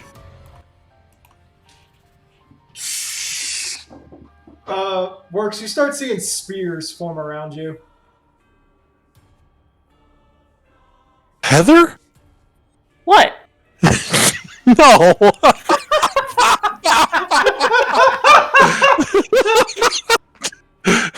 No, that's not it. It was H. Harriet? Oh And, my uh, God. I don't care. Please tell me you're not doing this in character. I know. I- It's like he's like who the hell? Oh, Halone? Out of character. I'm here like, oh, please tell me he did not forget Ishgard's fucking patron. I don't care. Oh. I'm just going, man. Woman calling in the mom. Yeesh.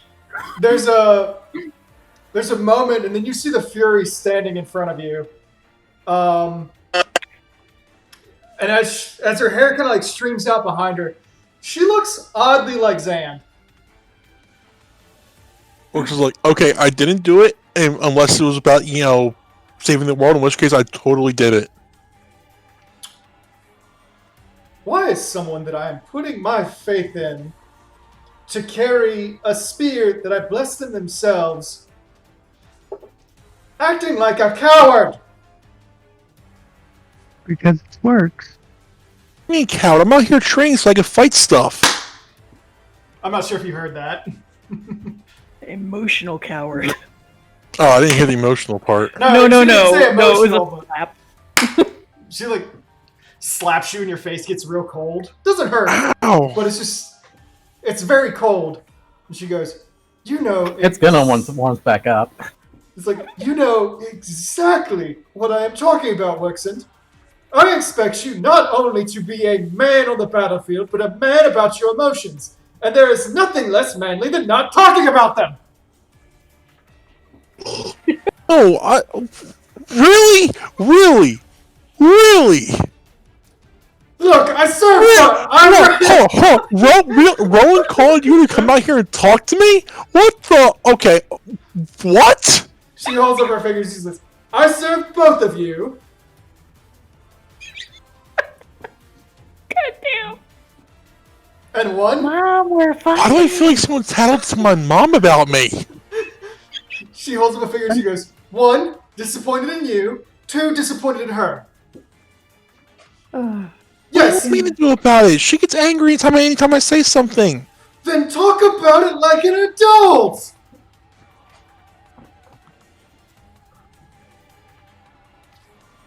And then afterwards, maybe just don't talk to her anymore.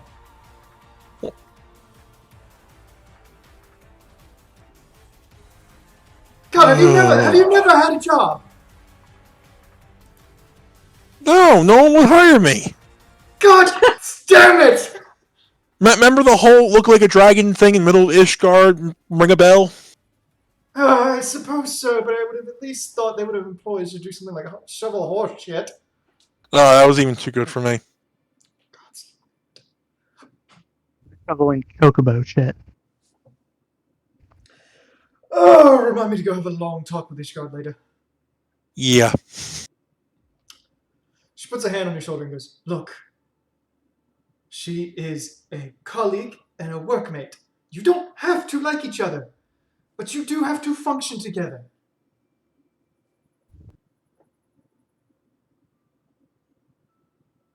What do I even say to her? I tried apologizing. She blasted me in the face with a fire dragon. Listen to what she has to say and don't run away. Also, maybe don't try to talk to her immediately after she has gotten angry at you. Talk to her about this shit tomorrow. Well, she's gonna be angry now because I ran away, so... I plan on having a conversation with her after I'm done having a conversation with you, okay? So, wait till later and go back, or... How about go be with your companions instead of isolating yourself in a hole? Like, I'll allow it for Fiona and Daquan. They're having sex, so you know what? Nothing more important than that. Oh my. Fucking God. I'm not Goddamn even- privacy. So it's like, yes, I would prefer be doing that, but there's a small issue of my personality. Worksons, you don't have a bad personality. But You my have- foot is perpetually stuck in my mouth. Not even. You have an issue with your confidence. You can be funny. You can be punny. Don't encourage him. More than a few times. You can be insightful. Other times you are very brave. But your one-upsmanship will get you killed. And not gonna lie, it's a turn off. Sorry, it's a force of habit. Then break the habit. I mean, we got Roger to stop smoking. I don't know how to feel about that. I guess congrats. I already know about you. That's about as far as my knowledge on the 12 goes. And don't you guys ever summon me down here to fix your relationship problems again, okay? I didn't ask you to. No, but I have a feeling you would have. Eventually. No. I would have asked Bahamut, who probably would have told me to go get brownies. She blinks a few times and goes, eventually Bahamut would ask you to search for a higher power. Just not wrong. Okay, fair point.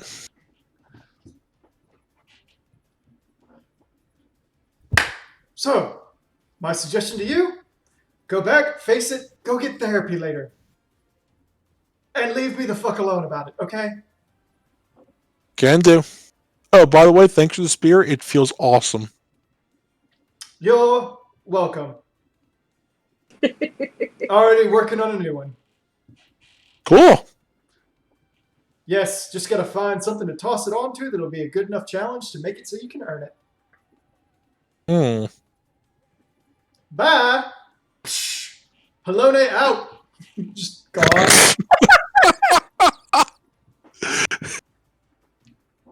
Alone out, motherfuckers. Fury out. Worker's fault just sits against a tree. It's like, ah. In all fairness, all she wanted to do was probably blow it up. She didn't care about this shit. At that point, Rowan, the fire in front of you freezes.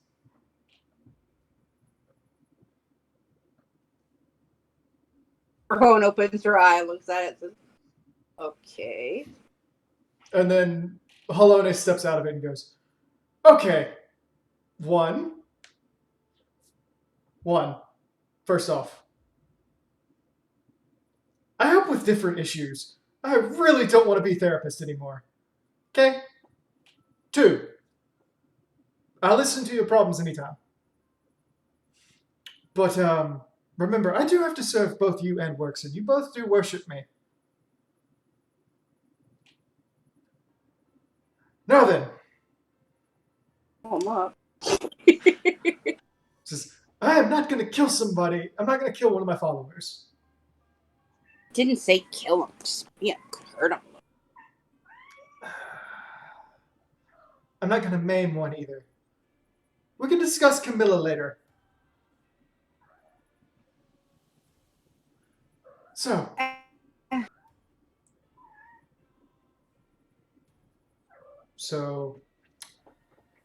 while we're on the subject of an individual not treating something like an adult, let's talk about you.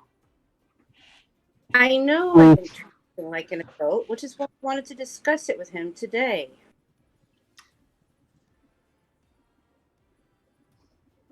I apologize for flying off the handle. But then when he acted like a child, it made me blow off the handle a little bit more too, because, well, it felt good to blow his ass up.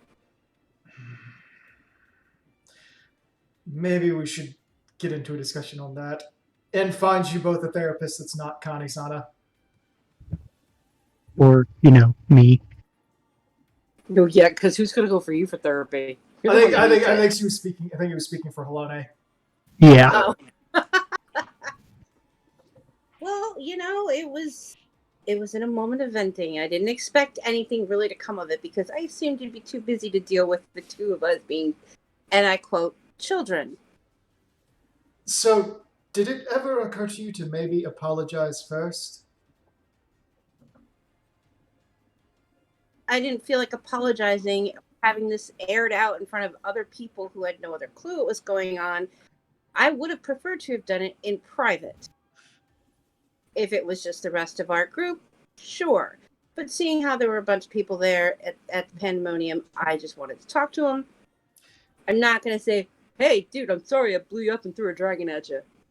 No, but you could have done, I don't know, I'm sorry about what happened last night. Can we talk about it? Versus, aggressively saying, we need to talk. I don't know. Now Pandemonium probably thinks that you're pregnant with his child.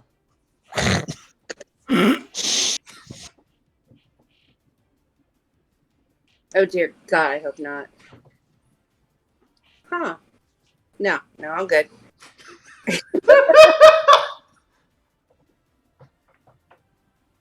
There's only one knocked up person around here, and it ain't me.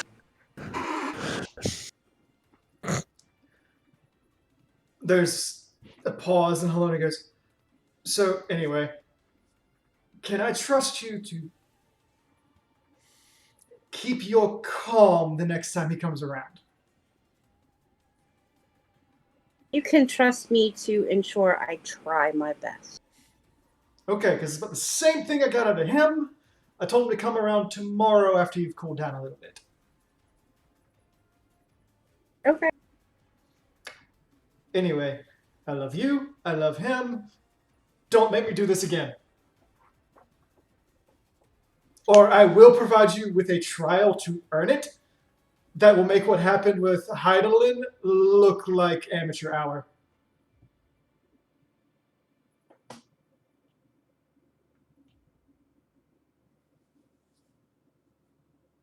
And you can be sure as hell I'm going to suck all of you into it. She's just like, Fury up. Both of us, and yet I'm not the one that ever gets any blessed weapons from Hollow Knight. You don't use weapons. I'm the best one up there. Halona's like, I gave you the cloak and all the other shit. What more do you want? A gun! No! You left. What did you say, Rowan? I thought you left. I'm a goddess. When do I ever leave? This is true. Oh, that does make what happened on the ship a little embarrassing because I would have been really close to you at that point. There's a long pause. She's like, Then,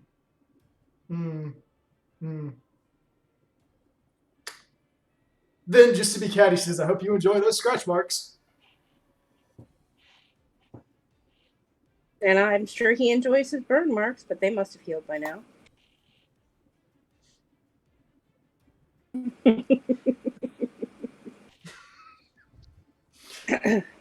She's gonna kill me one day. There's still another bit of silence and goes, what do you want?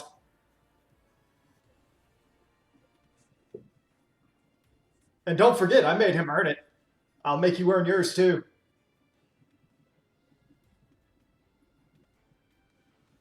Thing. And no, I don't know what I want. I was just being catty.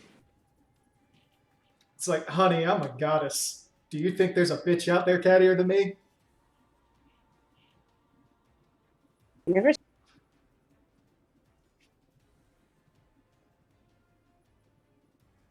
Well, maybe Azima. Then there's like nothing else after that. Oh, just like throwing a fireball and let it be that, or an ice block. No, she had to go and do that. Oh, The fire unfreezes. one looks over at her baby dragon, and is like, "Don't ever get involved with anybody. They're crazy." Wow. And she cuddles up next to him. I think I'm just gonna take a nap and enjoy the sun. The sun is bright. Also, yeah, dragons are asexual. Exactly. I I think I remember you actually saying that now. So yeah, no, exactly. You can take off that second part. Okay, so Yedrin. At this point, Urabe has returned for the day. Oh God. That's not what I want. Along with Ashin, he finds you all in the pandemonium and goes, good afternoon to you all. Hello, Kato, Dekwa, Theo, Yedrin. Hello. If it's all the same, I'd like to borrow Miss Hunt for about an hour. Looks over at Hunt. Is that okay? I probably should, but I have no idea how to handle the social issue, so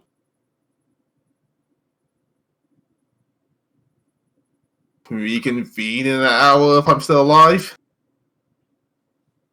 That doesn't sound promising.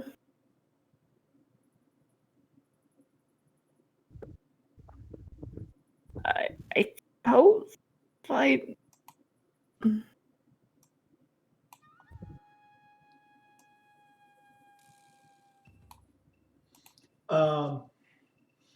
Anyway, as Yedrin is pulled away, Graha and Yurianje have left, so that just leaves Kato, Dek, and Fionn. Do you guys have any plans for the rest of the day? Nope. Not really. I mean, the only thing I can think of is probably going over with Fiona about what spells she might want next time. Sure. You guys spend the day doing that. Girl time. Hunt. Magical girl time. I mean, Kato could come join girl time. We're just talking spells. Ye- God, all I can think of is like Shaft, like just talking about spells. Just talking about spells. Come on. So Yedrin, Mm-hmm. as you leave and you get into like privacy with Ashi and Urabe goes, all right, so do you have that training area I requested prepared? Consider this our final lesson.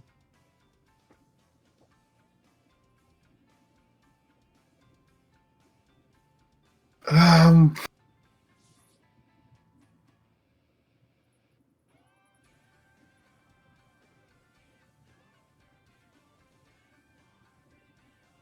oh god damn, that's I would character. It's just like, hey, will I need? Would you have what?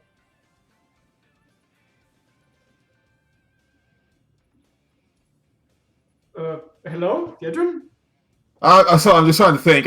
I was trying to think real quick. Anyways, one character.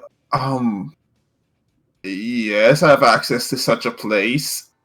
I'm decently sure the owner won't care Well, if it's just this. would you mind opening it up for us? We're waiting. Well, digs out the button. Ashi's looking at it. He's like, "What is that?" A gift from a very powerful woman who decided to gift us a rather private training area for surfaces rendered. You'll probably be able to. It's interesting. Thing Okay. pushes the button. You push the button, and there's a clink, and a door appears behind you.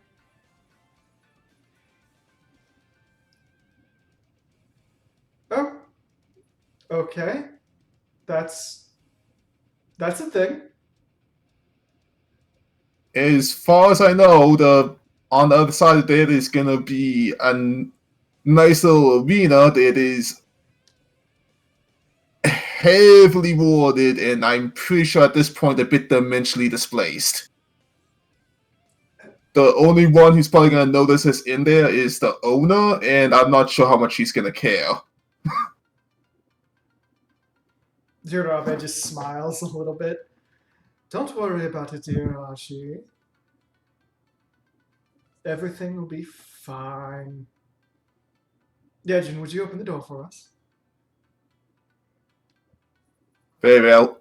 It opens the door and then with the whole letting them go through force in case it closes behind her.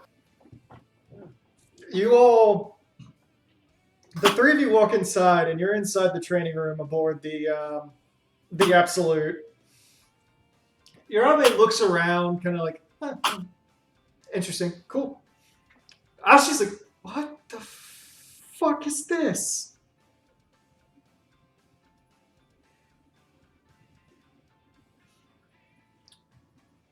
And as you get inside, Jirabe says, okay, Yezrin, now I'm going to show you why I wanted a location that was extra dimensional.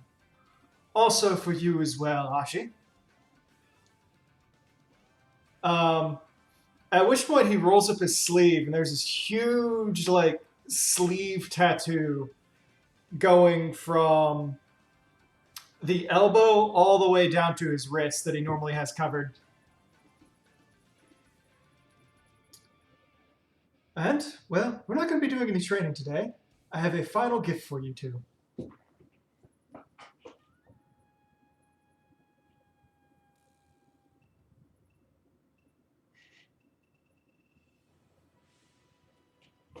Do you have any statement to that, Yedrin? is unsure if it's good or bad. At that point, he bites all the skin off of his thumb and then just runs the blood down the tattoo on his arm. And then very slowly, you know how the little gaps that he opened up were normally blue? I think you mentioned something about that when he was retrieving his armory, yes. This one's black. And you watch the blood kind of disappear into it and the tattoo kind of leave. He very casually starts pulling out this less than ornate naginata.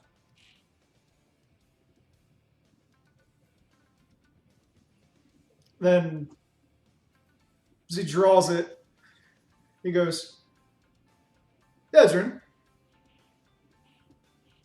Yes. have you ever heard about the Muramasa Ouroboros?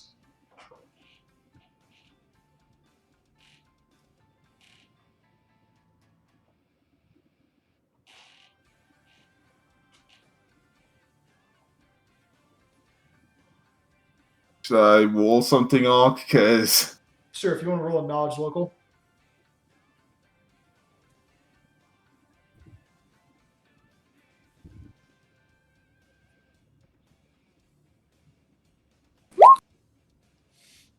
You don't know anything about it.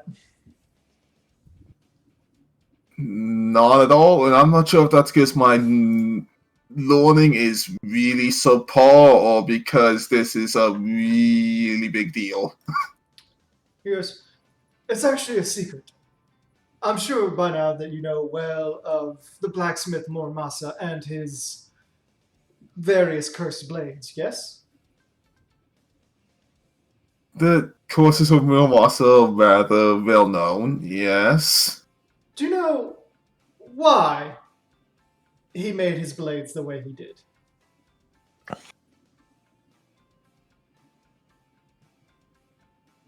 I couldn't take a guess as I couldn't hope to guess, really. Straight up. Well, the bladesmith Muramasa was always focused on making better and better blades. Not because he wanted a weapon adept at cutting people. He wanted a weapon that could cut everything. And most importantly, he wanted a weapon that could cut the binds of karma itself.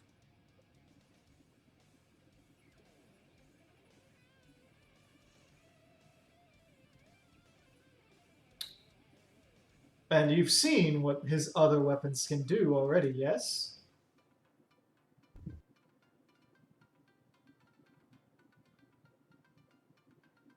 I have some ideas. At this point, it's just sort of going, oh god, in their head. At that point, he's put it on his hip and he's gotten into the draw position. And he goes, well, Yedrin, Ashi, as your teacher, and as someone who is proud of who you are and what you are,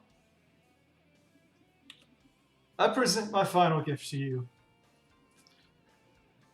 This weapon is Muramasa's grand legacy, a hidden one. It is a weapon designed purely to cut the binds of karma. And therefore, I free both of you.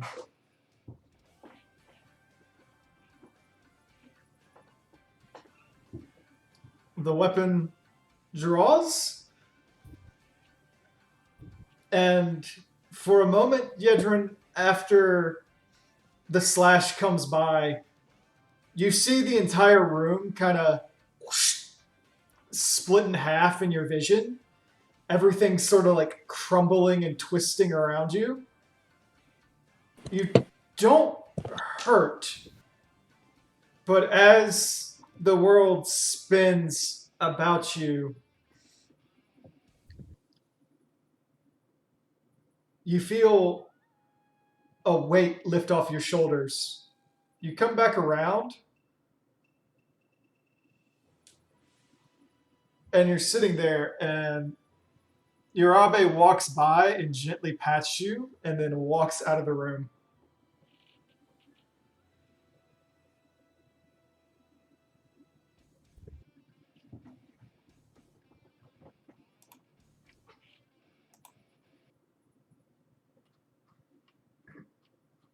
So Yedrin, Mm-hmm. you just got a boon that's going to make the rest of the party really angry and jealous of you.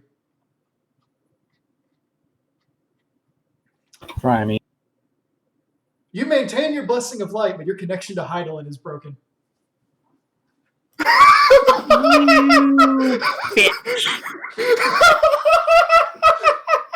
Yeah, I'll give that a 5 out of 10.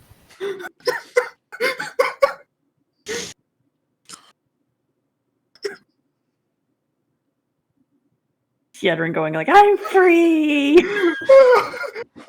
You're dead to me, Edrin. Please. Yeah, I have my own other things to keep track of and deal with. I am more than happy to take not having to deal with that one. Yeah. But yeah, is that like something I straight up notice, or just something I don't quite yet? You start thinking for a moment, and you're like, I feel strangely more in control of myself than I have in a very long time.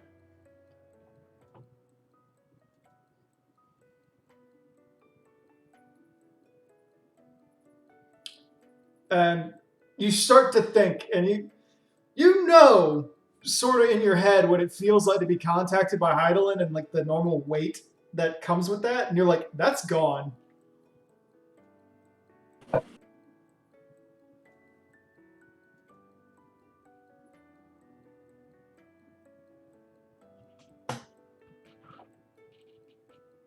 So my character can make a reasonable guess. Yes. It I think- it takes you about 10 minutes, and you're like, oh.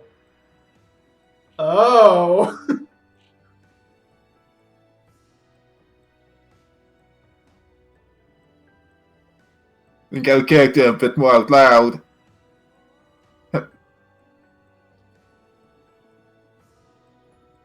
That man fascinates me, frightens me, but at this point, I think I want to hug him. Yedrin, you can add to your sheet Karma Severed, which is essentially just freedom for all influences for now. For now. So Gedrin's effectively immune to mind-affecting effects. It's more of a flavor thing. Whenever Heidelin tries to pull you guys, Yedrin can't go in with you anymore. So now we have 2 that are free of Heidelin? Kato's not free. Oh, okay. Kato just pissed both of them off. Kato just don't listen. Kato's free in the sense that most animals are.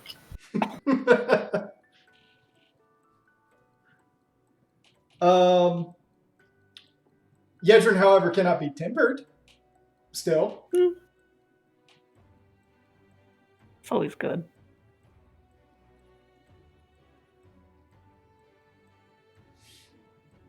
And with that, I will say, since everyone has told me what they're doing for the day, it is the next day. You have information on where to go when you want to start the second coil, whenever. But that's whatever. Yedrin, do you tell anybody about what happened?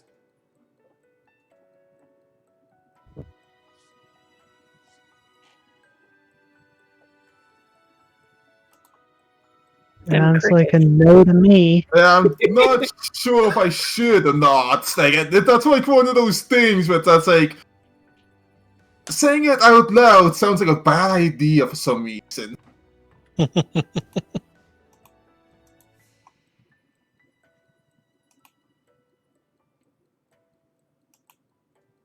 Ain't nothing wrong with that. You don't have to tell us. I mean, I might say Aubrey gave me a graduation present that I'm really thankful for, and I need some ideas of how I could even begin to give him a thank you.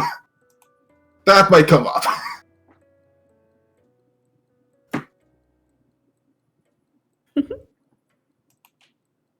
Well, yeah, that's something that will... Exact wording can come up probably tomorrow when the group meets again. Guys, we're gonna... I just imagined Yedrin going like, "Oh, he cut my karma. What the fuck does that mean?"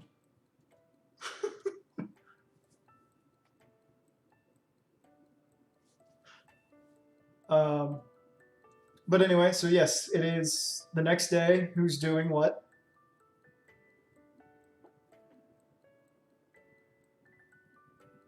Dax just preparing to do whatever they're gonna end up doing.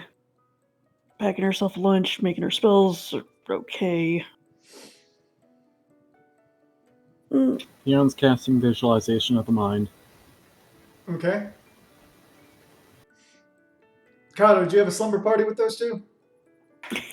Sure. We did his hair.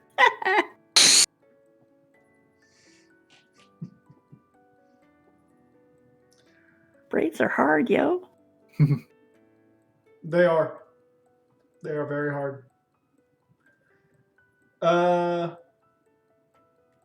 Rowan, Works, what are you doing on this new day? Works is coming back from the woods and seeing if he can find Rowan. It's not like you can miss her. She's sitting on her porch with her baby in her lap and drinking some juice.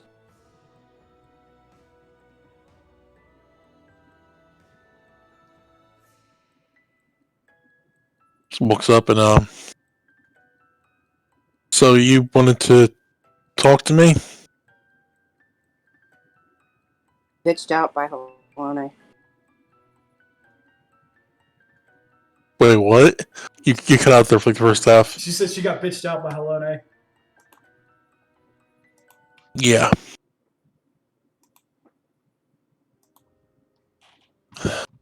Alright. I'm all ears, and I think... So I'll let you say what you want to say first, then I'll go from there. Well, all I was going to say is kind of did go a little overboard when you mentioned a certain someone who I have been wanting to kill for a very long time. In the context in which you asked her, it was not my place. I need to learn to control my temper a little bit more. So I apologize for blowing you up 2 days in a row. Yeah, I mean, I won't say I didn't deserve it, but I think the fire dragon was a little much. You did tell me to come at you, so I came at you. Yeah. But I still think the fire dragon was a little much. Is that like the guy who says, punch me in the stomach, and then you punch him in the stomach, and then, oh, that hurt too much? No, I mean, like, that fire dragon was a little much for, you know, the fact that we were like 5 feet from my house. I don't think if anybody has any reason to be mad at me about the home situation is more Fionn and Tart. But again, I let my anger get the best of me, and I apologize. And I'm sorry for going for such a low blow. You know, I want you to find somebody and be happy. I want you to figure those things out, because we know it's not me, and we know that I don't even know what I want. Yeah, I still need to convince myself it's not. Part of me still hopes, but I know it's not going to happen. There's too much at stake with the both of us right now. And I'm too volatile at the moment.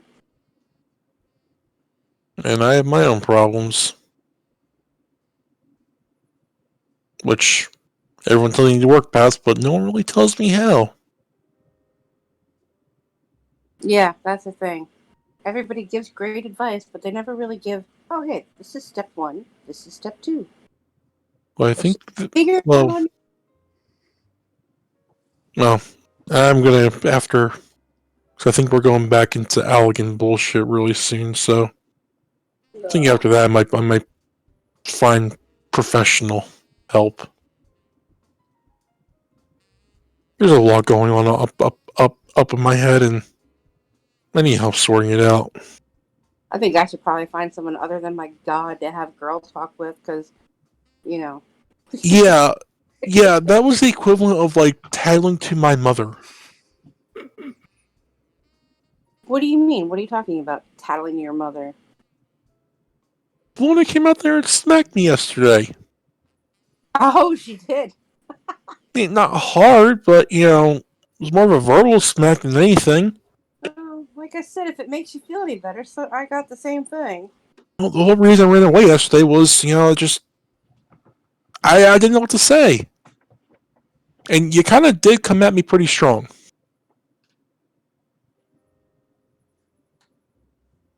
And I didn't want to get blasted with the dragon again.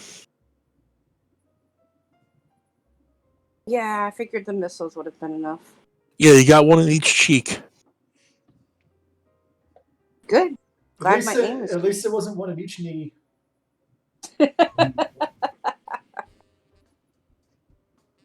Technically for Rowan, that would be 5 in each cheek. Yeah, pretty much. Yeah. But, so, she's just gonna, do you want something to drink? You want to have a seat and see how we're gonna actually be able to even deal with any of this? I want to pass because I've been in the woods for the past 3 days and I probably smell like it, so I'm gonna go get cleaned up. I've smelled your worst there, but whatever. Well, when I can smell it, I need to get cleaned up. So anyway. Oh god, I can't even imagine how bad that would be, dude. You've been like 10 hours a day exercising. Well, I almost want to At least say you there's a just. river nearby. Oh, I was gonna say. I almost Yeah, want but James- yeah. Go I ahead. almost want James to walk by and call out, "His dissertation is wonderful."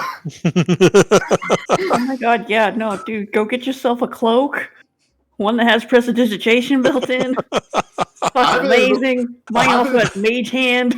I haven't built into none of my wings. I mean, there is a river nearby, but that still doesn't do the whole job. Yeah, man, go get yourself a cloak of the hedge wizard. Transmutation. I was gonna say, do you want a Yedrin that seems to be in a good mood, walking by and just going, hey, not. That's not all up to team meeting and just using prestidigitation on you as they walk past. Well, I actually get irritated because this is a private conversation In the middle of the homestead. on my front porch. Oh, okay. Never mind then. See, I didn't know where you were. I didn't quite hear that. Yeah, I was sitting on my front porch with the baby drinking some juice when work showed up. Okay. Good I thought you were like around the woods or whatever, because that's where walks would have come from.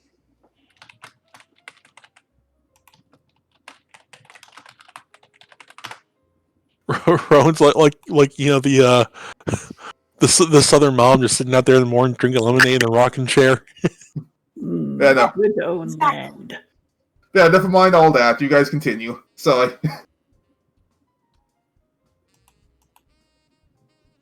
I've put up with worse, but I understand.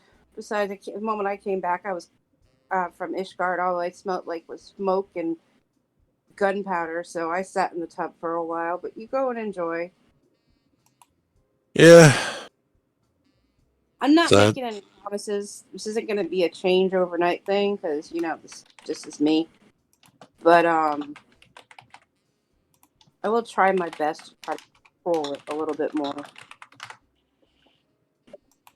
And, well, I'll try my best not to open my mouth when my entire lower half is wedged right in there. Sounds like a plan. Alright, I'll catch you around.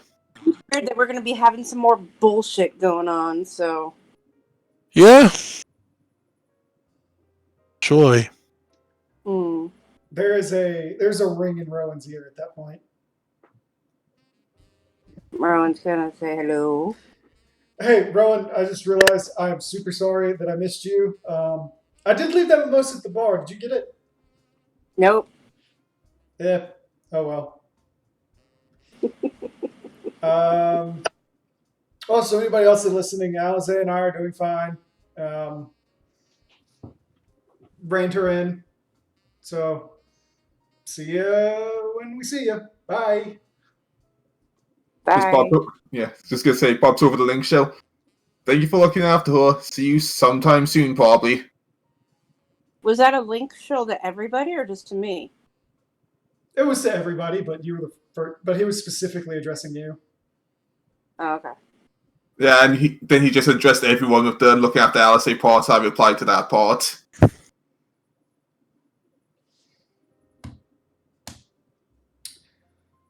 All right, so I'm back to finish my drink and pet my baby while he goes off and takes a bath. I just imagine, Rowan, you have like I'm just imagining you with an Arnold Palmer right now.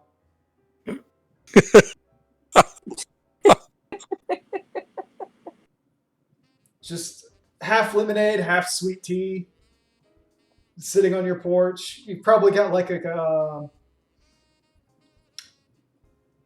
bacon quiche in front of you. Actually, that sounds really good. I could do that. Arnold Palmer, dragging on her lap, shotgun next to her. Oh, you dang kids, get off my property! Forgive me for this one. You keep walking, boy.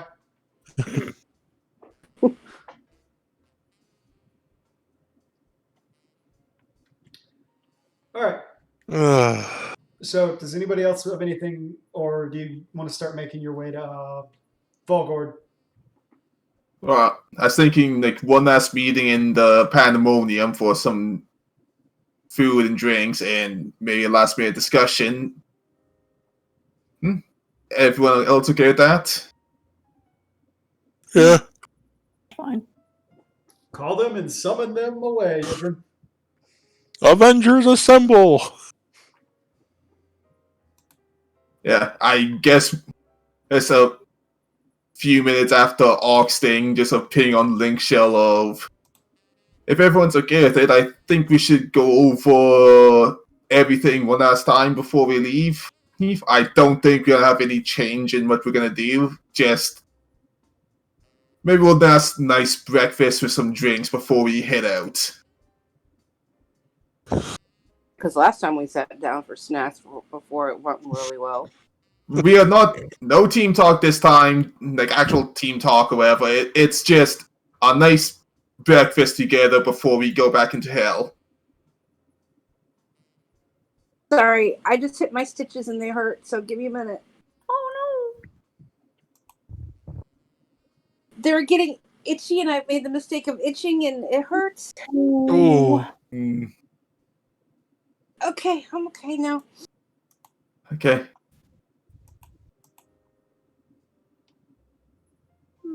Work chimes in. I'll be there in a little bit. I'm getting cleaned up.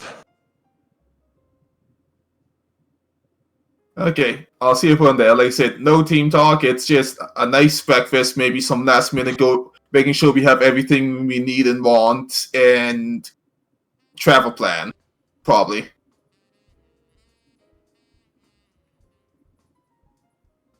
Not away, so my baby's out. If anybody's got a problem with the dragon, they can kiss my butt. I don't think anyone in the homestead cares. At this point, anyway. At this point. Not like anybody's gonna say anything because Rona burnt them.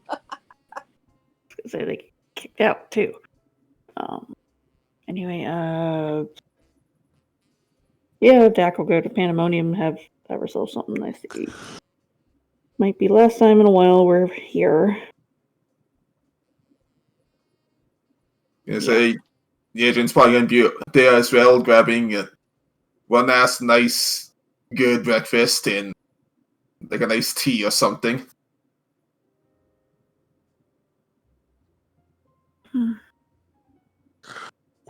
Works walks in and grabs and asks for the protein breakfast. Meat, eggs, and a shake.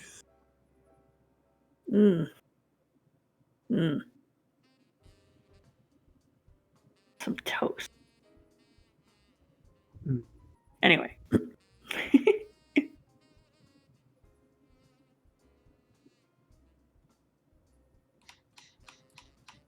I think everyone else shows up over time. Yep. Either that or they do their own thing. I just was seeing if everyone shows up. Yeah. Okay. So you all show up and you have breakfast with one another. It's definitely been an interesting 3 days.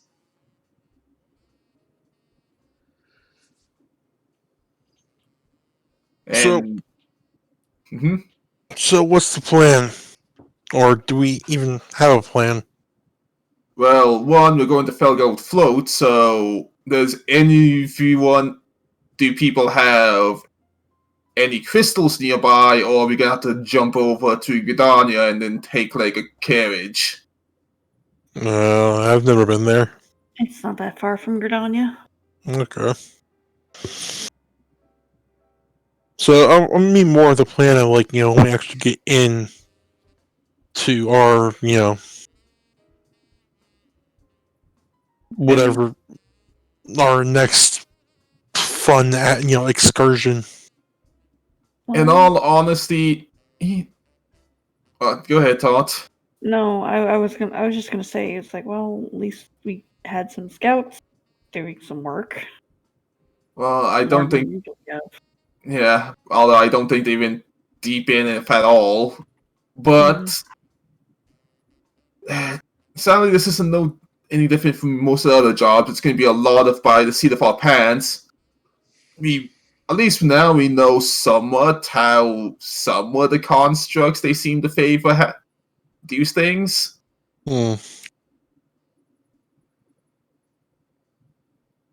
But so go in, poke it till it dies, call it a day.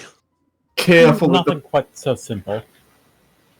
If we don't Yeah. know what we're up against, we're going to have to stay flexible and stay together. Don't poke it until we say to poke it.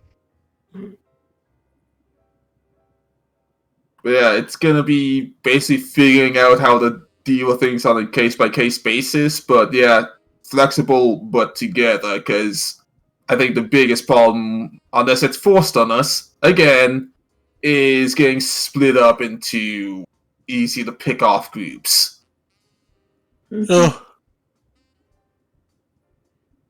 I've been working on a bunch of stuff, so I shouldn't be easily picked off this time. Actually, I should be able to handle myself in the fight pretty well now. At least Fio, feeling Dak, better. and Rowan, I would like all three of you to roll a sense motive. Oh boy. Wrong button. Dak, you kind of take Works' words at face value. Fiona and Rowan, you're like, oh, he was actually working with the thing in his head. Oh, glad you managed to work some things out then. Yeah. I mean, I haven't combat tested them yet, but... Well, kind of did. Half and half. Hope you didn't hurt any healthy trees out there. No. Okay. Because I mostly don't want to have to go check. No, I have some pretty low-grade practice zombies I made out of some fallen trees throughout my time out there. All right. Speaking of hurting things, there is one thing I kind of have to say before anything else, before we leave. Hmm? And that is just, I see all the work that you did, and I'm sorry that I let my temper get in the way with me, and that I caused damage to the homestead. It's okay. It wasn't extensive. Nothing a little bit of magic couldn't fix. Indeed, it buffed out. I tried to keep it more directioned up and away until somebody decided to come over, and, well, I call that a dragon, so I'm sorry. Let's leave the dragons for our enemies. How's that? And he and I have come to an understanding, so we are fine. Okay.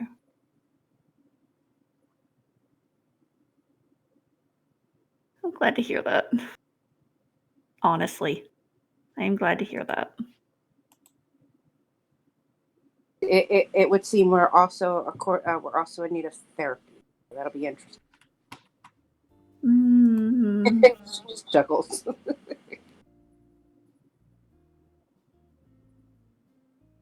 Please don't bring Halone back. Not Halone. Please don't bring us out of here. Please.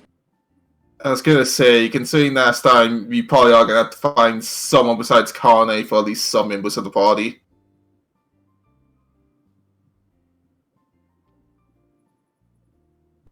You think your family knows anyone? Because they seem to know everyone. I I wouldn't be surprised if someone in her family was one. I honestly never thought to ask anyone about therapy.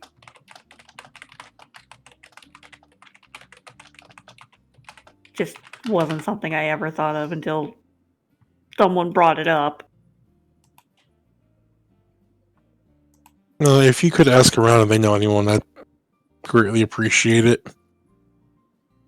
I need to work out a lot of issues. I'd offer to help look works, but I wouldn't even begin to know where. I think you need a few yourself. I think we all do, to be quite honest. I think any therapist I have is going to run away in the first day or two.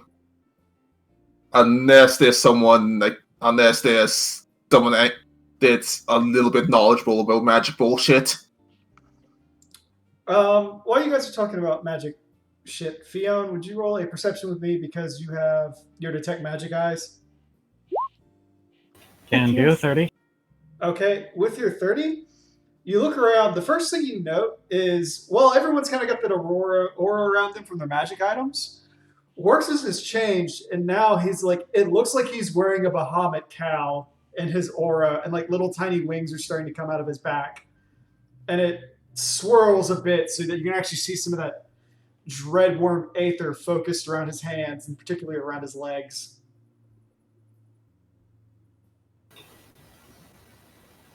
Fionn quietly notes this.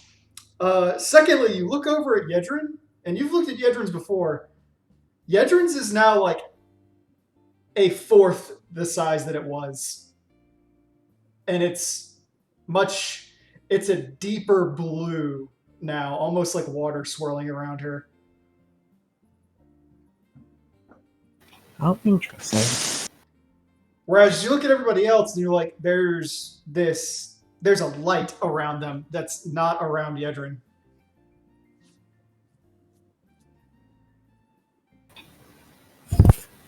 Interesting.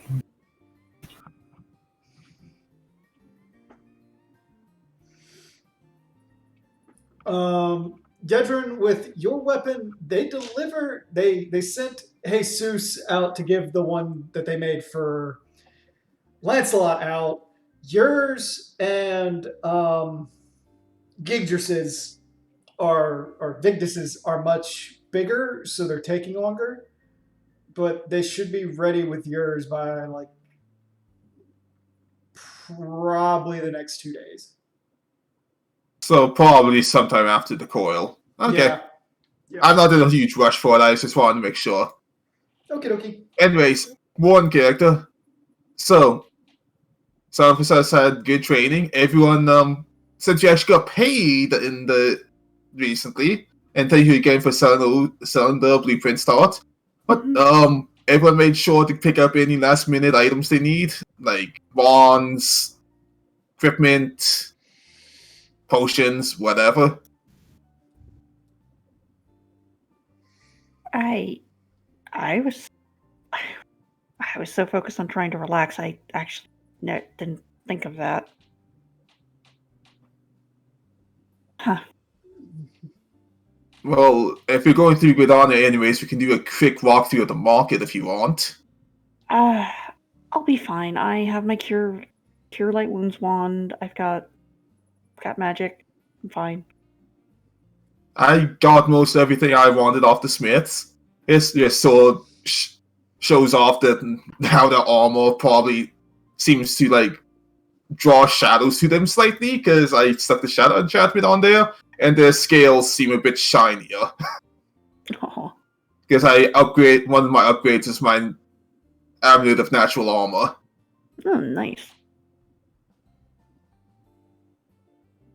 Why am I imagining now that that's like actually a thing among female aura? It's like how like shiny their scales are. It's like a sign of luxury. That'd actually be really cute. I could see that. I have like one more item on the way, but I don't want to hold us up for it because it could still be like 2 or 3 days till it's done. And I don't desperately need it because I'm not sure what's going to come out of it. Is everyone else good on their shopping, or? Yep. Yeah, my items are going to be a little bit more Gil. After we get out, I might look into some new wands and potions. But I'm good for now.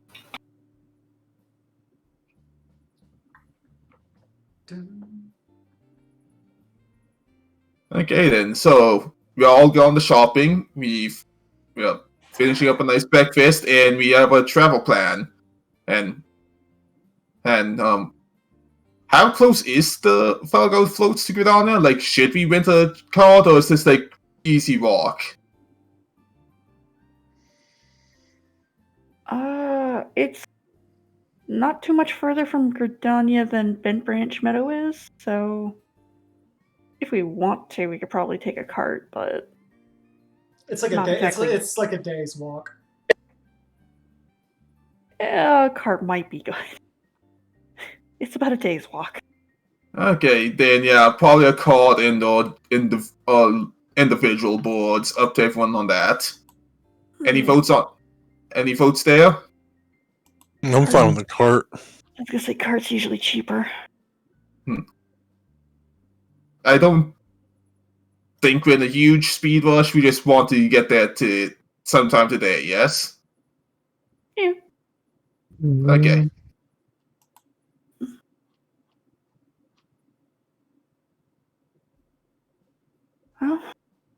Well then. Well, I'm gonna head off to Gridania then. I was gonna say, if everyone's good on everything and said their goodbyes or whatever while we're out on this job, we all good to go? Yep. Mm-hmm. So, all right, so you all teleport to Gridania, I guess. Yeah. You arrive in Gridania. The day is quiet, void of much happening.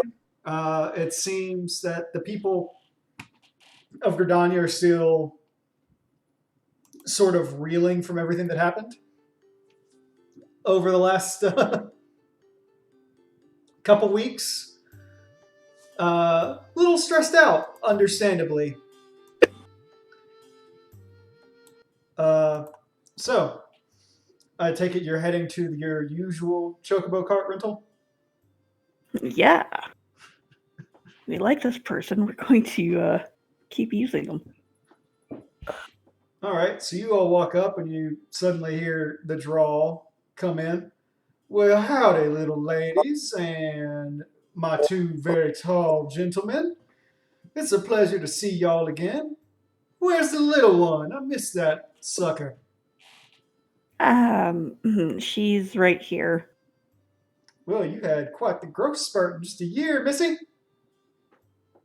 That I have. It's amazing what potions can do for you. Well, no kidding.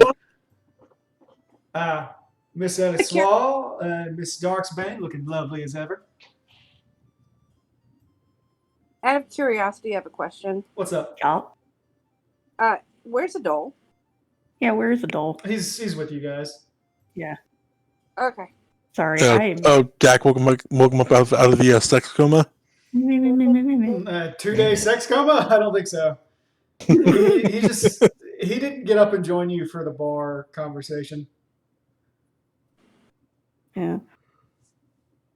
Sorry, that just kind of spaced my brain. I'm tired today. We're about to end. Yeah. I was gonna get you guys to file Gord and then call it.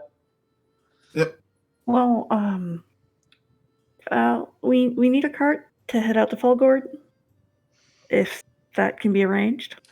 If I'm not mistaken, I'm counting 7 of y'all. Is that right? Or you got more? That's our number for now. We're meeting up with some people at Fulgord. All right. Well, I can set you up with a chocobo. It'll be about half a day's ride. So, you gonna want a return trip, or just gonna send it right back as soon as you hit? Most likely to send right back. If needed, we can rent a cart again. All right. Well, looking at that all total, it'll be about 30 gil for the trip. We'll set you up with 2 birds, and we'll give you an extra wide cart so you can all sit in the back. Oh, that would be delightful. Thank you. Mm-hmm. Anytime. It's always lovely to see a returning customer. Oh, believe me, we'll be using you quite a bit. Well, I hope so. Would as bad as everything else has been around, they've been thinking about closing. Not many people Oh. renting birds lately. Traders have their own. That's true. Rowena about ran us out of business. Oh. Yeah, once they started setting up down at Mordual, well, and in a little place down near Apernaeus, just about everybody's been renting birds from them. Apparently, they bought a whole bunch of them from Bent Birch and bought some carts, and everything's been going back and forth.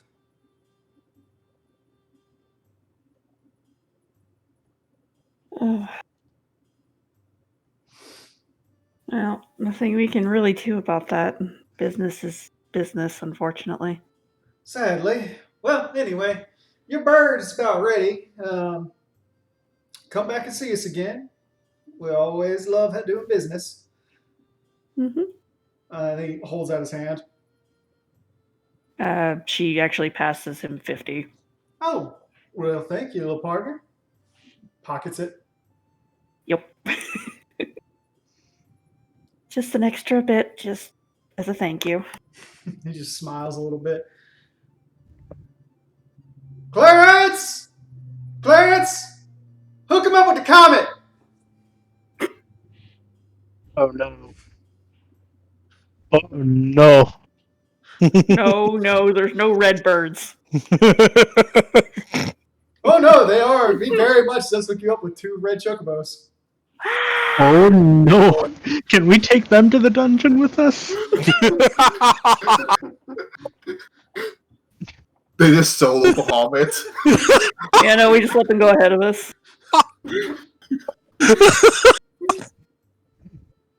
Little Geishel green fishing rod. Go on. There's like 2 level 99 red chocobos that just start dropping meteor storms at Bahamut constantly. Oh my god. I just imagine like Tempered Louis Smalls like, what is this bullshit? Heat meteor. It's like, know?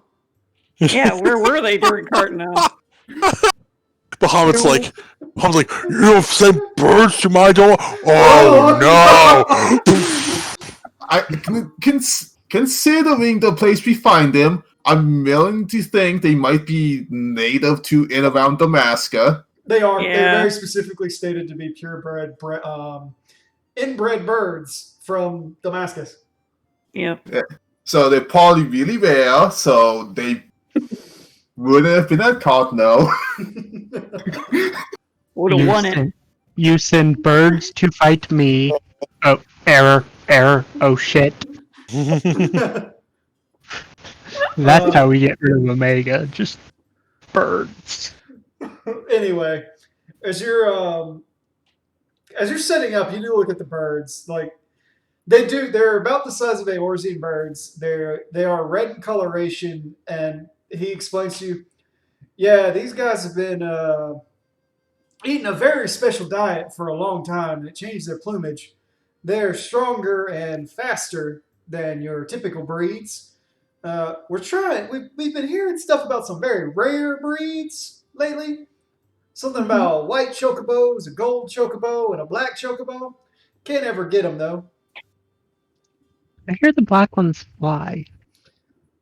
We've heard that, too. We've heard they're native to Ishgard and been asking around, but yeah. But anyway, look them up. They're a bit faster, so I ask you to be careful. I did tell you about half a day. These guys will probably get you there in a quarter. Thank you so much. Oh, thank you, ma'am. Do hold on tight, and if you want them to go even faster, well, for an extra 10, I can feed them some Harshal greens.